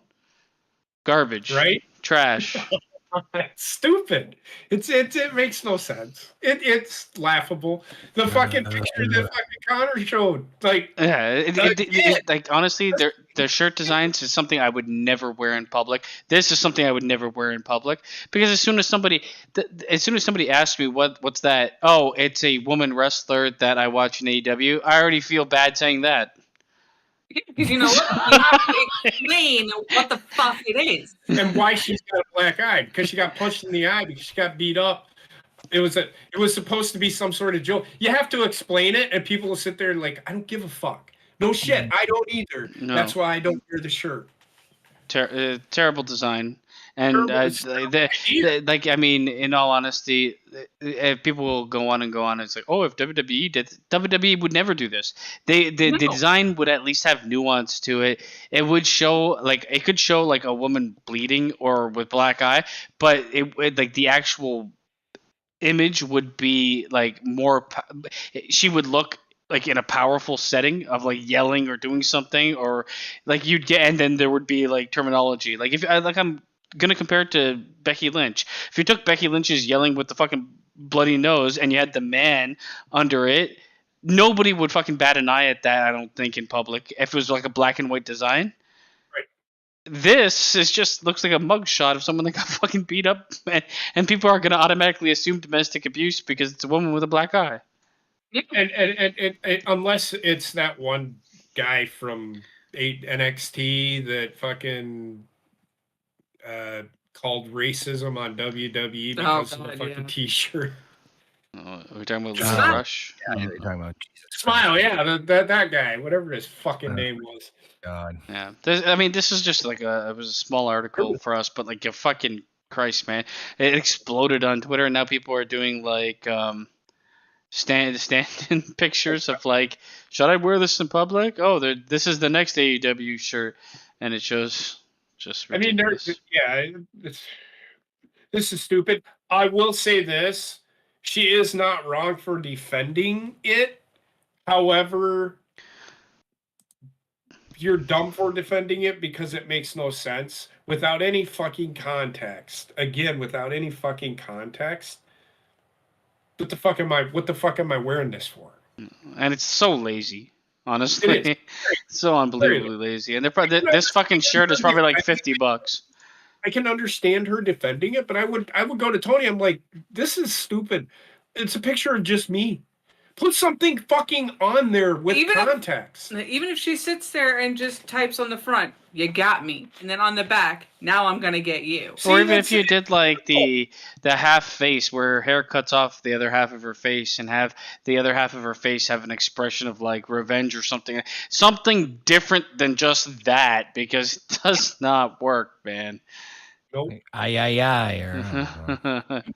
So there is one more wrestling.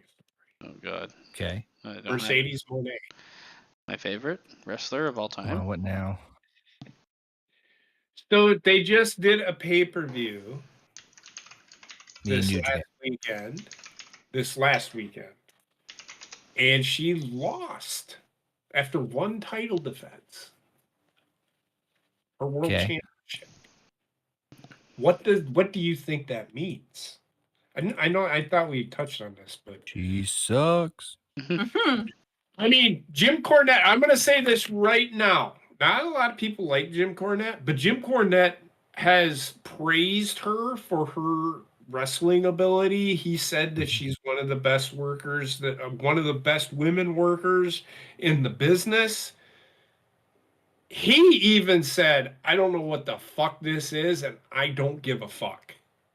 So if he's saying that about her, that tells you everything you need to know about where Mercedes Moné / Sasha Banks is at when it comes to fucking wrestling. Yeah, because she went to fucking New Japan that really doesn't give a shit about women's wrestling. The audience is dead because they never say anything anyway. But even if they wanted to, they're not going to fucking blow their load for a girl with a fucking little guitar singing and shit like that. She had a poor ass running it. I think she, like, in all honesty, I look at her career and I look at like her trying to hit like these steps in her mind that she laid out for, like, this is what it would take for me to be this type of wrestler. I need to go through the training. I need to have some sort of calamity at the wrestling product I'm at. Then I have to go somewhere else, especially New Japan, and I have to wrestle there for what, 3 times or whatever the fuck she did. I think you're not there for years, man. Like a lot of like she's trying to compress like the wrestling experience of a lot of the male wrestlers of like the 90s and some of the more respected ones nowadays that kind of worked the indies, then worked the Japan scene, and then came back. But it's just like it's just so empty. Yep. So here's the thing with this. We're talking about this. Yeah. Wait. I heard it. Yeah, whatever. No. So the hard cam, they had the most people ever at a women's event for this match. Where's the crowd? The crowd is never really there. I would be showing the crowd, but this is the hard camera.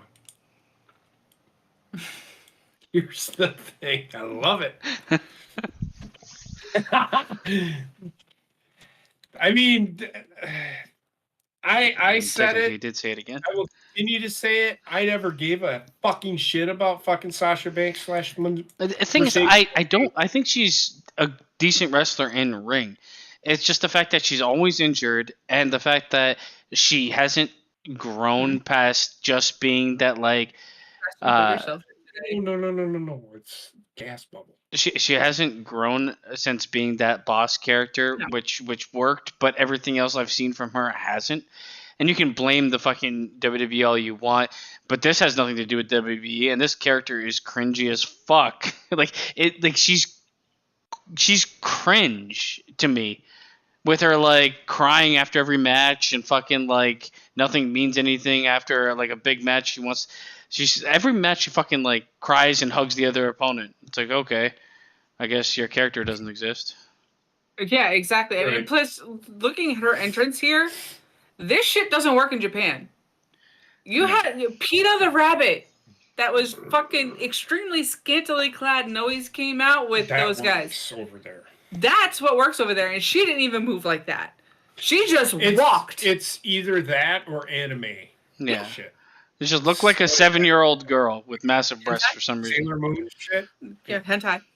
Yeah. That's what works for her in That Japan. and they just love tentacles for some reason. Yeah. But yeah, I just wanted to bring that up. She lost her title. What does that mean? She is going to get a rematch, but I don't think she's winning because the woman that they put the title on is like their icon. Is their whole thing. I think she, in her mind, she's thinking, this is my Kenny Omega run. Yeah, that's exactly what Yet the opposition there isn't the opposition in New Japan men's fucking world. Nobody cares. So it's like... The funny thing is she had everything. She didn't need a Kenny Omega run. The problem with that, if she thinks this is her Kenny Omega run, nobody's gonna give a shit when she comes back. This is the vibe I get.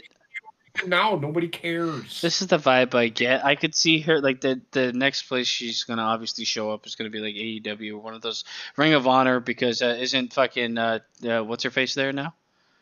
Oh yeah, no, Trinity went to TNA. TNA. Yep, she's so maybe TNA is where you see her next. In the end, I don't really give a shit because she left before she was a mega draw. She had her like fucking filthy ass stan fans that were just like super in love with her no matter what she does. She still does, but it's not a big enough fan base for her to explode to superstardom. No, but according to her, she's the one who puts Star in Star Wars. Yeah, that fucking killed me. Yeah. That fucking drove me like really. If you think you made Star Wars, you have. This is her. There's something like the ego is ridiculous. It's so weird because there's certain things I've learned about her over the year, like personal wise, that don't seem egotistical, but then everything, it's like 20% not egotistical and like 80% fucking head so big it can't be lifted off the ground. Right? Yeah, fuck her. I don't care. Yeah, I'm not. I wanted to bring that up. Go ahead. Like she lost my fandom long time ago. I was a fan in NXT, and then when she first came up to the main roster, but I started to see the cracks in her wrestling ability and her ability to stay fucking healthy. Mm-hmm. And the fact that she was like, I'm injured, I'm out for like a year and a half, and all she was doing was taking pictures in fucking paradise. It's like, okay, that's really not inspiring a comeback. She literally said, and it made a statement that said that she put Wrestle Kingdom on the map. Like, who the fuck do you think you are? Sure. You are not the reason that I even remotely started watching New Japan. The reason I started watching New Japan was because of AJ Styles and Shinsuke Nakamura. Because I wanted to watch their match. And then they seen other matches and like, I gotta watch this shit. Because that's the kind of wrestling I like. Yeah. It's the fucking strong style shit. I haven't seen a lot of their new stuff, but like during the era when we watched them a lot, I think we were all watching for the same reason. New Japan never really had, they never had women's wrestling. It was different. It was like Stardom or something, and it was a separate company. I know they tried. I think they're still, they've kind of like bridged a certain gap. They're starting to merge. Yeah. And they have merged. So Stardom it's still Stardom, but it's under like the umbrella. They're under the umbrella of NJPW or the IWGP. Mm-hmm.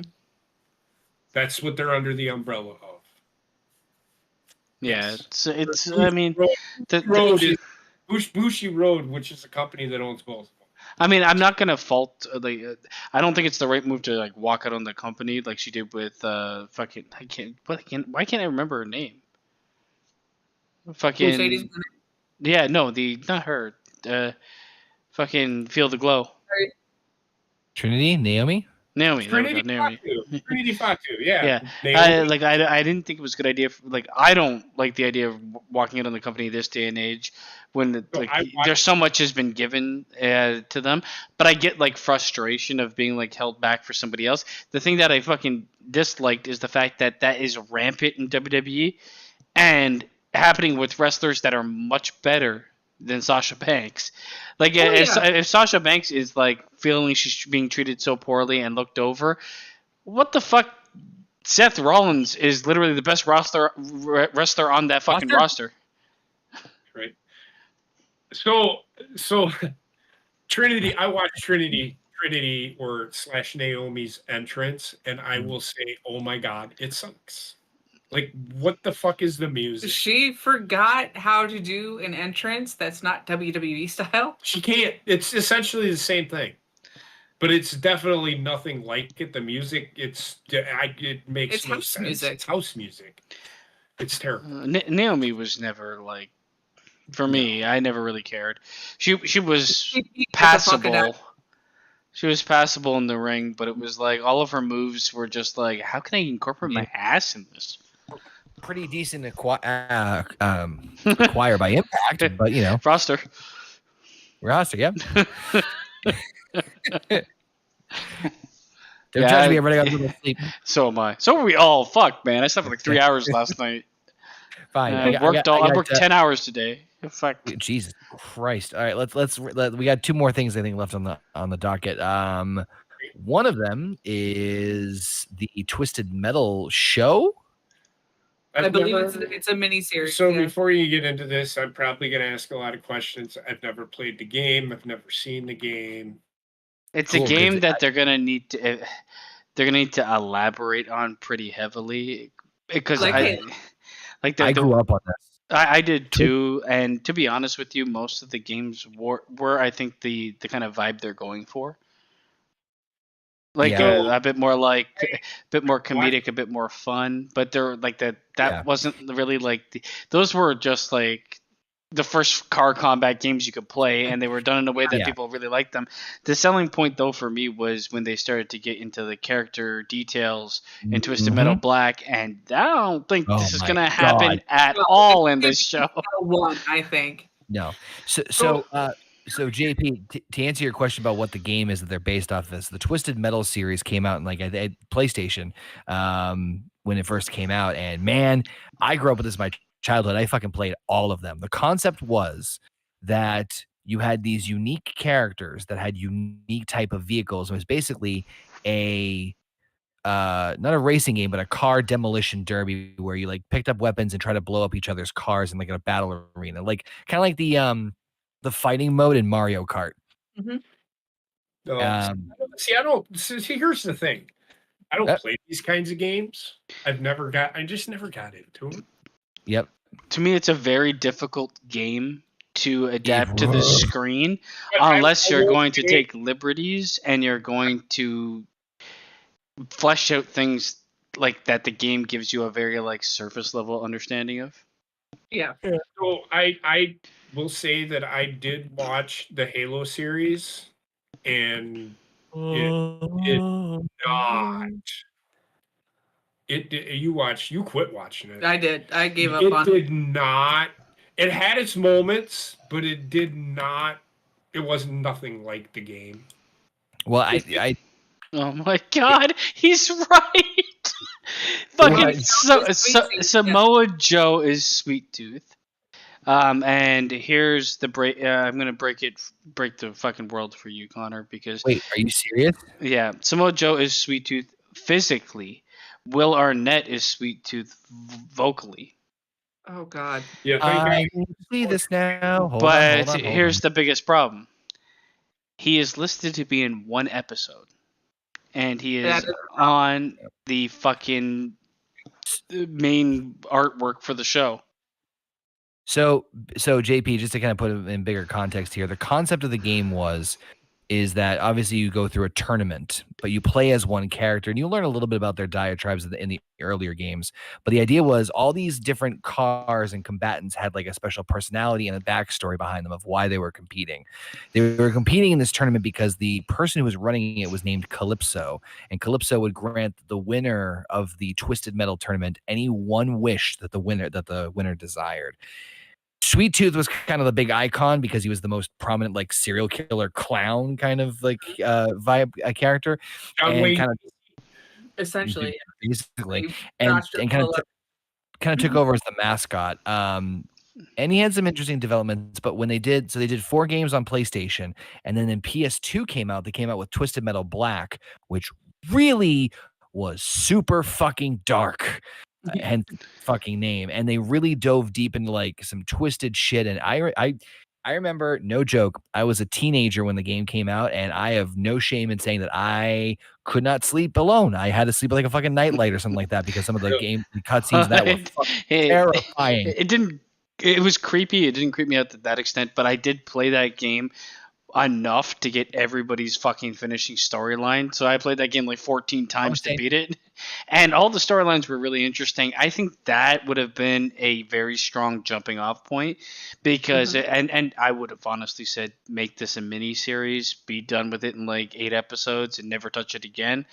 But unless you're going to do the tournament again next year with some of the different characters, because there's a lot of, over the course of Twisted Metal, there's a lot of characters, and you'd be hard pressed to touch on all of them. But the little bit, first of all, I'm not a fan of fucking Mackie, the actor. I think he's okay at best, wooden most of the time.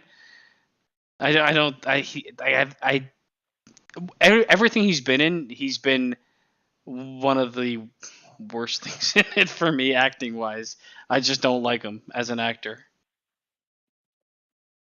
And I don't know what character is he playing. What character is he playing? I have no idea. It looks they like didn't say in the teaser, so I don't know either. That's gonna be a new. I think they're going to Resident Evil this shit.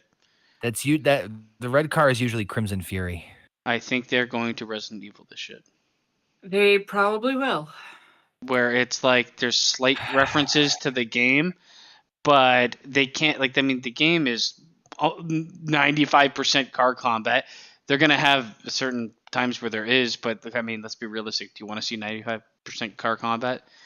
No. And also, how much would that cost? Way too much. Millions. Yeah. Millions. So there's gonna be probably a lot of like backstory being built, and if it's not in tune with the games, it's probably going to be terrible. And the fact that Sweet Tooth is in it for 1 episode is already a bad sign. Really bad. So, yes.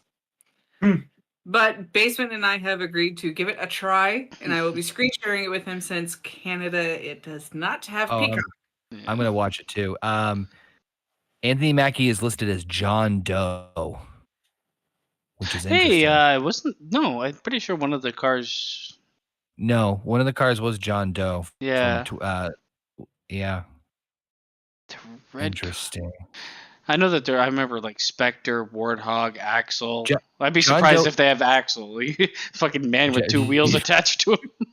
John Doe was the one in black who he doesn't remember who he was. That would explain the name. Yeah. But I'm trying to remember, because the cars changed up every game, and I played them all. But there was, Sweet Tooth was a constant, but a lot of the other cars changed as time went on. My favorite car to use was fucking Thumper, man. Thumper was beast. I always loved Outlaw, the cop car. My sister used to play as Outlaw all the time. Had some pretty sick. Although as soon as you got Minion, fucking move. Yeah, Minion was.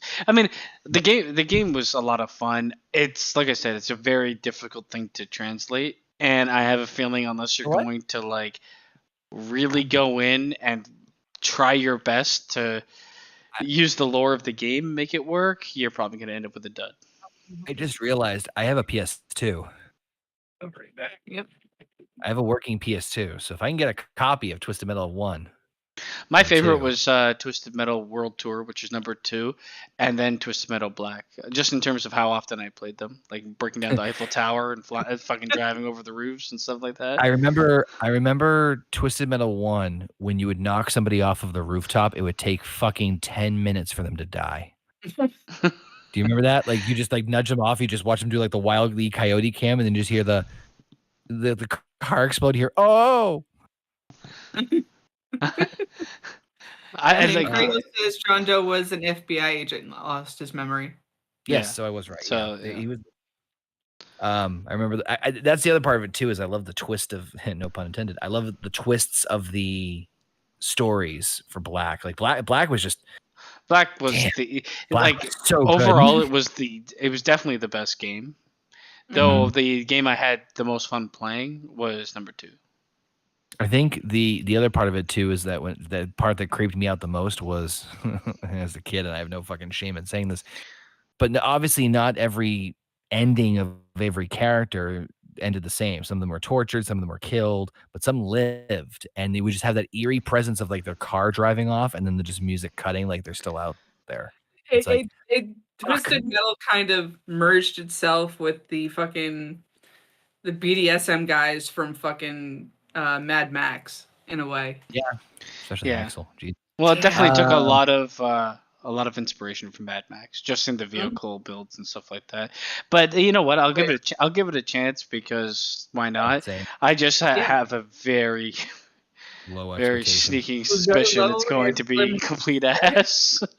I guess we'll see though. How many episodes is it going to be?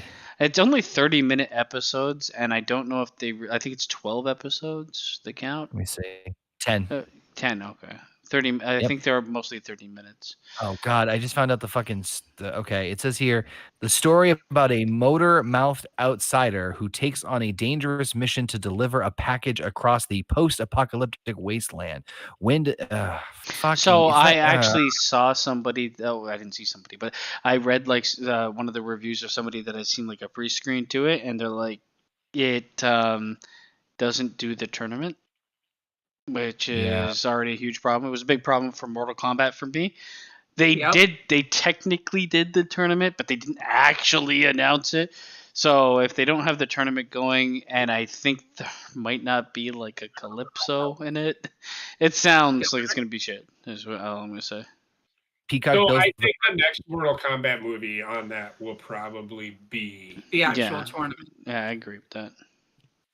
But anyway, last little tidbit on the entertainment side of thing was Mila Kunis. Gonna be the fucking thing. That's what I'm talking about. Let's get right up in there. Let's do the whole fucking transgender fucking women gotta fucking play a fucking male character fucking thing. I mean, as soon as I saw this, I would see it if they had went with Charlize Theron instead, because at least she is 6 foot. I just don't see it at all. Because like the thing was like the guy was like a football star turned astronaut or some shit, but like okay, so she's like, first of all, Mila Kunis is about 7 pounds and 2.5 feet tall. So how the fuck is that gonna work? Also, why would you gender swap the thing? Meg. It's like they gender swapped Hulk to She-Hulk. We saw how that went, but that was already a thing in existence. Yeah, exactly. I think there is a female version of the thing in some. I mean, there's a female version of every fucking thing under the planet in terms of comic books. Is it here? I was waiting for JP to say, "Here's the thing." This is an Avengers thing. I don't care. It's okay. If they're entertaining this idea, good lord, this is a precursor to the end. This is the downfall of Marvel. Aside from Kang getting himself arrested at the moment. I'm changing my name. I just don't understand why. I'd rather see fucking. Well, they won't do it because you turn Johnny Blaze into a woman, he's going to be a fucking slut. And they won't do that because you can't show women like that anymore. I would love them if they keep Nicolas Cage as Ghost Rider in the MCU. I would not be against that at all. Oh, neither would I. In fact, I did hear rumblings and rumors on a quick side note here that in the Flash movie that's coming out next month, one of the things that you'll see, there's a scene where Flash will be running through the multiverse and you'll see like little snippets of all the other like DCU projects, including like Adam West as Batman. But one of the things you might see too is you might see Nicolas Cage as Superman from the fucking canceled Tim Burton movie. They have the footage. They did video tests. They did picture tests with him in the suit, so they have it all. Someone Nicolas Cage in an interview thing where he's like taking questions from fans, and someone's like, "Oh, someone should make this movie. I would pay to see Nicolas Cage as Superman." He goes, does it matter how long the character's on the screen for? Like, oh. But what level of doubt do you have for this? I'm pretty doubtful that this will happen. I am extremely doubtful. Yeah, I'm doubtful. Happens. That it's going to be good. No, that'll happen. If So if Mila Kunis plays the thing, it'll fail. But do you think like what do you think it could happen? Yeah. Yeah. Yes. Hey, in this day and age, basement, anything is fucking possible. I just I don't. What the fuck are they doing, man? I agree. And I still stick by that they should have gone with Charlize Theron. Fucking. The thing should not be a woman. I'm sorry. It's just it's such a masculine character. It just makes no fucking sense for it to be a woman. However, since this is the world we live in, at least go with a woman that's over 6 foot fucking Honestly, tall. of the characters in Fantastic Four, Reed Richards is more like a fucking woman than the rest of them. Woman, yes. That makes more sense. Oh my god! To me, it's ridiculous. Whatever. I'm not a big Fantastic Four fan. I think they're pretty fucking boring, in all honesty. I like the villain of Fantastic Four way more than I like the Fantastic Four. Agreed. They're very generic, and the problem is Marvel's getting to this point where they're going to need. They want a major hit. They want something that's going to be that next Spider-Man No Way Home in terms of like ratings wise, so that they can be considered back in it. I know that they've had some good luck on Disney Plus in terms of like how the shows are being taken by reviewers and things like that, but the last couple of movies have been relative stinkers in terms of how good they're considered. Hit on the head. Beth Phoenix. Beth Phoenix. Oh damn! Again, Yeah. she's like 5 foot nothing. And she's probably just as good an actor as fucking Mila Kunis. Let's not kid ourselves. No, but I really feel like they're gonna have to with the Fantastic Four. They're gonna have to kind of stick to the original. Yeah, this is also the problem I knew they were going to have with having so many Iron Man, Captain America, and Thor movies at the beginning stages. Well, now it's just the B list, right? And the B list sucks. The B list sucks. I don't care to watch the B list. The knockoff versions of the characters I liked. This is different because you're introducing the Fantastic Four. They are going to be some of the main players moving forward. If you fuck it up, nobody's gonna care. Nobody's gonna want to watch it. In all honesty, you're gonna start losing the fans that are like loyal to the source material if you keep changing it. I agree. And this is why they also should have made the X-Men part of the universe a lot fucking sooner. Yeah, they're really taking their time with that, and I get they have a plan, but man, stop releasing movies that are very mediocre. Yes. You can only do that for so long before people stop watching. I think they've slowed down after the massive backlash they got from releasing so much shit at once that they're now taking their I mean, hell, I don't even know if they're I'm pretty sure Loki season 2 is coming out this year. I'm pretty sure about that, but I'm not 100% sure about Probably around November, I think they said it would be coming out. I know we've got for this year we already had Ant-Man. Marvel the Guardians comes out the fucking Friday. Guardians I'm not worried about because I think it'll no matter what it's going to be a good watch. Even if it's not like an excellent movie, it'll be a good watch.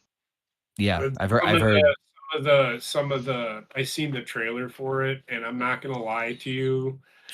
Fucking the scene. There's a scene where they're all just slams a ball in a kid's face. Oh yeah. They're all sitting there playing in the street or whatever, and it throws a basketball at this fucking kid. Is fucking great. I cannot. I cannot see it being a bad movie. It was in the commercial. I was doing the draft, and it was on a commercial during the draft.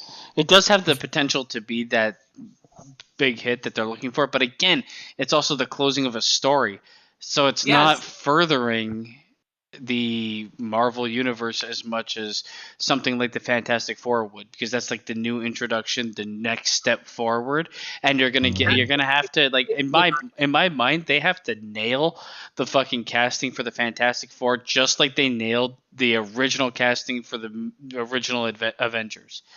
The only casting that I've heard kind of be pretty strong is Driver. No, Adam Driver for Mr. Fantastic. I don't know. More. Oh, with the fucking Adam Driver. I don't see it either, but I honestly feel that he should be trying to get Doom? away from this kind of thing, and maybe, because they're trying to relaunch the Harry Potter universe. He's got to be Snape. If he's not Snape, I will riot. Oh man, but I think that's it. There's a couple more things, and I'll go over them really quickly. God. Heather posed a question about Harry Potter versus X-Men and what actually Tim. That was Tim. Yeah. Oh, okay. Oh, sorry. On Facebook. What school you would like to go to? And I'm taking the fucking X-Men school 1,000 times out of 10. Harry, the Hogwarts is like a fucking. You're going to die, and nobody's gonna care. Well, it's only because of Harry. So I was looking for something like no. I was looking for something visual to add to this, and I was like, Harry Potter as Wolverine, and this is what I got. And he kind of, I don't want to see it because I'm always going to think of Harry Potter, but he's small and in good shape. But I'd always be like, good lord, that's Harry Potter.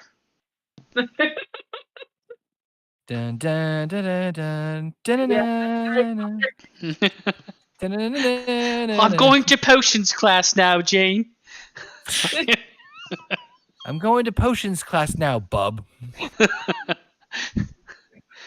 Yeah. Holy shit! I've seen it. You know what's funny? I've seen a couple of like fantasy picks like that in terms of like role casting him as. I don't think he'd be a horrible choice, to be very honest with you. I would say this right now. I could see him as Red Omega. I just can't see. The problem with him is he would need to drastically change his voice.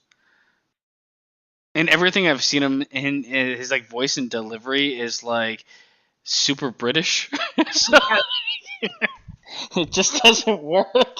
He's got to be gruff, and if anything, he could maybe look a little bit gruff, but he can't act gruff worth a damn. All right. Harry Potter. So, would you rather go to Hogwarts or X-Men Academy? I can't decide. I love them both so much. I think Hogwarts would be a lot more fun. Actually, Hogwarts would be a lot more fun for sure. Yeah. Because the X-Men Academy is like it's like going to college. School is like a regular school. It's just everybody's got powers. That's it. Also, they're pretty strict with like the training, where nobody gives a fuck in Hogwarts. It's like you can go off and do whatever you want. Oh yeah, the whole argument they're like, oh, it's only in danger because of Harry there. No, their fucking security sucks. Hogwarts is a party school, and like Xavier's school is like we're gonna work you to death. You know what Hogwarts is? You ever see that like very popular gif of the guy doing security and doing like the most like weak ass pat downs where he just waves his arms in front of somebody and then passes? That's what fucking Hogwarts security is. I mean, Hogwarts, unless you're like the chosen one, nobody gives a shit about you. So, give me Xavier. Give me Xavier's school. Yeah, there's. Xavier's school though is like I guess like we don't get to see enough of how it is for like younger kids. We see it like from when they're 20 years old. It's like I imagine fucking Wolverine is in Xavier's school and he's about 710. Imagine part of it is a lot like the Magic School Bus, cruising down on Main Street. Dun, dun, dun. You know how often though like Hogwarts gets attacked? Yes, but a lot of the attacks are like specific. Xavier's school gets like fucking blown up 7 times. Knowledge every fucking time. Right, you just rebuild it. They don't have Reparo or whatever it is. Exactly. They don't have Reparo. They can't just wave a stick and it happens. They have to physically rebuild it. Right? Well, I mean, shit, if you unlock the Phoenix Force, then anything is possible. It's just gonna fucking go crazy and go to space. All right. Like, Yep. Compton, I don't think Triple H will ever play him because he would only play him in body, and they would need Christopher Judge to be the voice. I don't think they need Christopher Judge to be the voice, and I don't think Triple H should play him. Though he looks like the spitting image, he's just not a good actor. Christopher Judge is perfect for the voice, but he looks too different. He's got this big moon face. He's got this big moon face. It just doesn't work for me. I would love for him to play it, but realistically, I don't think it would happen for the reasons just mentioned. But he's kind of busy. Yeah, he's also not. I mean, what I saw him in one movie and he was fucking horrible in it. So like, I never want to see him act again. He's perfect for the look. look. See how Samoa Joe does as Sweet Tooth. The one thing I'll say is though, for like a lot of movies and shows, if they do, I think they're doing God of War as a show, and if they do it that way, like they got a bunch of actors that you can kind of do the movie magic with to make them look similar. It's the way that they move. They have to be physically imposing, and they have to have the voice. Those are the biggest things. They can work with the look to an extent. That's the one problem. Like with Christopher Judge, his face just he looks too kind. His face looks too kind. I can't buy him as like a fucking badass god. Triple H can't do anything. I mean, he had that heart thing, so he's not going to do anything physical anymore. Yeah. Well, Kratos, remember with the third movie, I think it was, you had fucking Bobby and Rogue trying to hook it up. It's like, yeah, that's gonna work. Bobby, boy. I think he's talking about Harry Potter. The school had students who, between the ages of 11 to 17. Oh, you never paid attention to the credit scenes in the Marauders map, did you? I saw the only good. Yeah, I'm pounding out in the corridor. So that's pretty much it for the Harry Potter and X-Men conversation. The only last thing we have, and it's just something, I don't know, JP, you brought it up. I don't really have, this has been going on for fucking years, but it's the referee conversation that you brought up. It's not really, it's just more or less a comment, but I was watching, the Bucks got eliminated in the playoffs.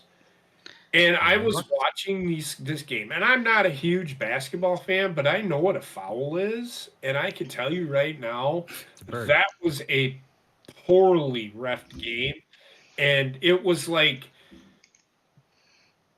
there was one play where there was an offensive foul on one end, and then they didn't do anything on the other end, and that was like all series long, and it happened.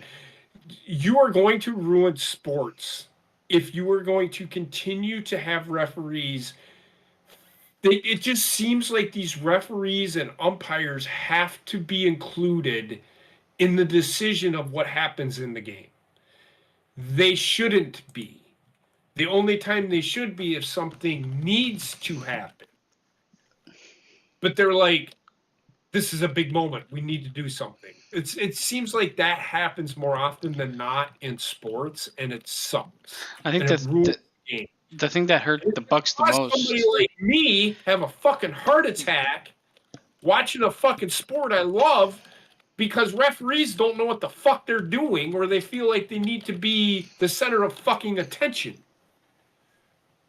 I just wanted to point that out. This has been going on for a few years now. And it's really starting to fucking. I will quit watching sports because of it.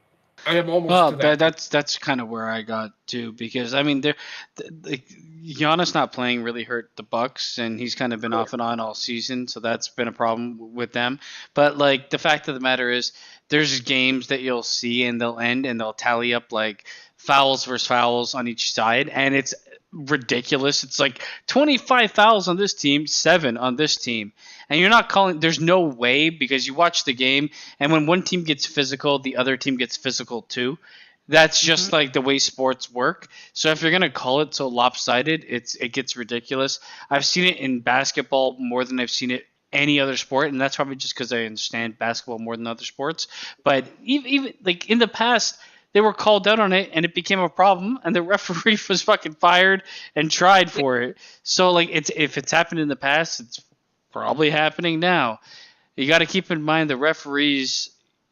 It's easy enough to be a ref and get like someone far removed from you to place a bet, split it with that person, and all you got to do is you got to foul out the main star, and you got to sit him on the bench. You control like certain players' ability to play.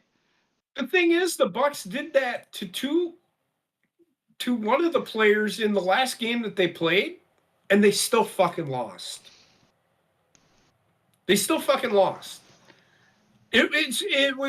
Look, I'm not saying because I'm from Wisconsin and I'm like but you look at like this is across all fucking sports, and the thing with Kansas City and Cincinnati, that was the right fucking decision.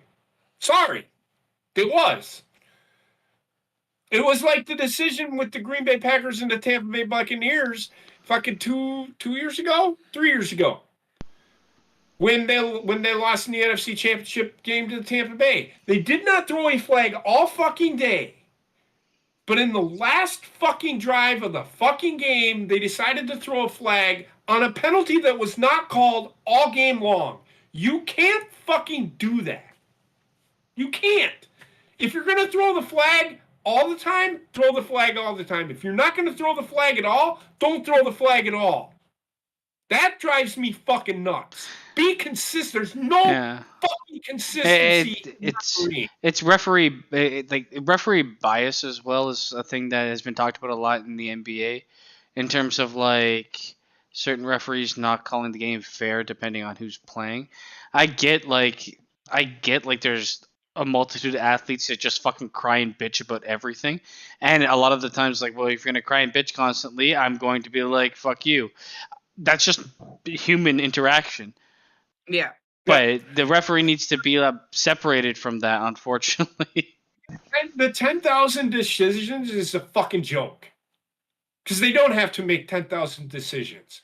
They need to watch their fucking lane and stay in that fucking lane and don't get out of it. These referees and umpires get out of their fucking lane when it comes to fucking sports. They need to stay in their lane. The referee watches the quarterback for roughing the passer. He is the head guy, the side judge, the line judge, all them guys, they watch for holding and shit. I don't want to see a fucking holding. I don't want to see a fucking flag coming 40 yards away for a fucking illegal touching from a referee that's 80 yards away from the fucking play. That's ridiculous. And Boto, this is not just from us. This is also from our friend Tim, who he himself is also an umpire and a referee for the local sports, and they follow the same rules that the professionals follow, just a little more leniency. So if he's even seeing referees and umpires playing God on the field with more than just one play, and it's more than just 1 year, this has happened multiple times over multiple years, and the referees are not being made accountable for it. That's the biggest issue. That's the hugest problem of all. Referees aren't being held accountable for fucking up at all. I see the same referees or umpires in every fucking game. I can sit and watch a game and I'll see the same fucking umpire who fucking is Angel Fernandez. Yes. That motherfucker's still umpiring in fucking baseball. That guy is the worst fucking umpire in the world. Like, I would not invite him to umpire a Little League game. The guy sucks. It's not. I was a coach, and I let the referees do their thing. The only thing that I want from a fucking referee is a fucking explanation when they fucking make a call. Half the time, they can't even fucking give you that. So no, I'm not fucking being liberal about it. I'm not sounding like a fucking liberal. I'm sounding like somebody that's pissed off because fucking referees feel like they need to fucking have their say in everything that happens in a fucking game. And it's true, and it's happening. Watch a game. Don't just watch one little thing. That's all I'm saying. It's fucking bullshit. I mean, there's always been disputes with referees, and some are warranted, some aren't. You're not going to be 100% perfect all the time, refereeing, obviously. But like the thing that pisses me off the most is when they get super involved late in games that are close. And it's like like you said, you can't let things slide in basketball. You can't let things slide in the first quarter that you're going to call people on in the fourth. You're not consistent. How is a player going to understand what they can and can't do with a referee when it's haphazard? And this goes for baseball as well. When calling the strike zone, there's a lot of times I've watched baseball and I'm like, he's calling a wide straight zone, and I'm okay with that because it's consistent. But to call just to fucking blatantly call certain players out on a fucking a higher fucking pitch than in the strike zone, and other players are fine with it. It's like, how do you learn how the ref's calling the game if the ref calls the game seemingly with preferential treatment? It might not be, but they're not calling it consistent. That's the one key to your job is consistency. It's okay to fuck up sometimes, but when there's a trend to inconsistency, there's a problem. I think instant replay is a fucking joke. I don't like challenge plays. I think they suck. I love the human element of football. But when it's fucking blatant, fuck that. Because you can fucking see it. And this is why I don't watch fucking basketball. You touch fucking LeBron James and you get a technical fucking foul. And that's an exaggeration, but you should see some of these guys flop. There's and they different don't get called for it. in basketball. There's definite the stars are treated differently, and it's well known in basketball and has been for a very long time that the stars get preferential treatment for calls most of the time. No, this isn't live. This is taped 5 weeks ago. Canvas.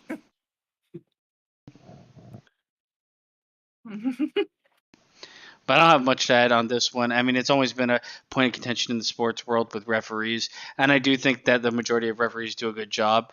It's just like when like you said, when it's blatant and it's you take the fun out of the game with the rules. It can hurt the sport in multiple ways, and you can't say it doesn't exist because fucking refs have been called on it and been fired for it. So it's not some mystical thing. It does and has happened. Anymore. They don't get fired. I haven't seen a ref fired in a long fucking time. Canvas, this isn't live. Fucking this year, fucking Fred VanVleet called out one of the refs. There's anytime he's reffing my game, he fucking teased me up. Right. And he got fined for it. They get fined for saying there was a terribly reffed game. Yeah. It's stupid. But there's no investigation process. There's nothing. Nope. It's just we automatically assume every ref is above board doing their job perfectly. Unless there is, and it's never made public, and this shit happens beyond fact. I don't know, but I don't see that. And if I don't see it, I guess it doesn't exist. So fuck that. Thank Joe Compton. We're pretty much wrapping up ourselves here. I think. Yeah, I don't have anything left on my end here. I don't. I think I'm cashed out. Cool. On that note, I want to thank everybody for tuning in as always. I want to thanks to Heather, JP, and Basement as always for putting up with wrestling talk for basically 2 fucking hours. Want to thank everybody for joining us in the chat live. Make sure if you haven't already, hit the subscribe button, like, share, comment, all that fun jazz. All kidding, Canvas, the wrestling talk. Yeah, we do. Go check out the conversation at the beginning of the stream, and you can hear all our fun rants and ramblings about everything going on in the world of pro wrestling.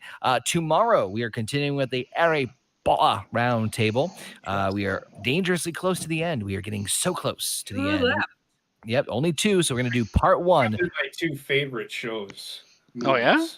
Part 1 of the Deathly Hallows is up next. And then this time next week, we'll be done. May 8th will be the closing date. Oh my God. We're almost in time for Quantumania. We should watch that stoned. Anyway, thank you all for tuning in. Appreciate it as always. You have a good night. Until then, peace out, bitches. Nighty night, motherfuckers. Good night, fuckers. Can you all name the wrestling royal family? Fuck no. Name rest. There's no fucking such thing. Vince None of them are McMahon. names. Stinky, horny.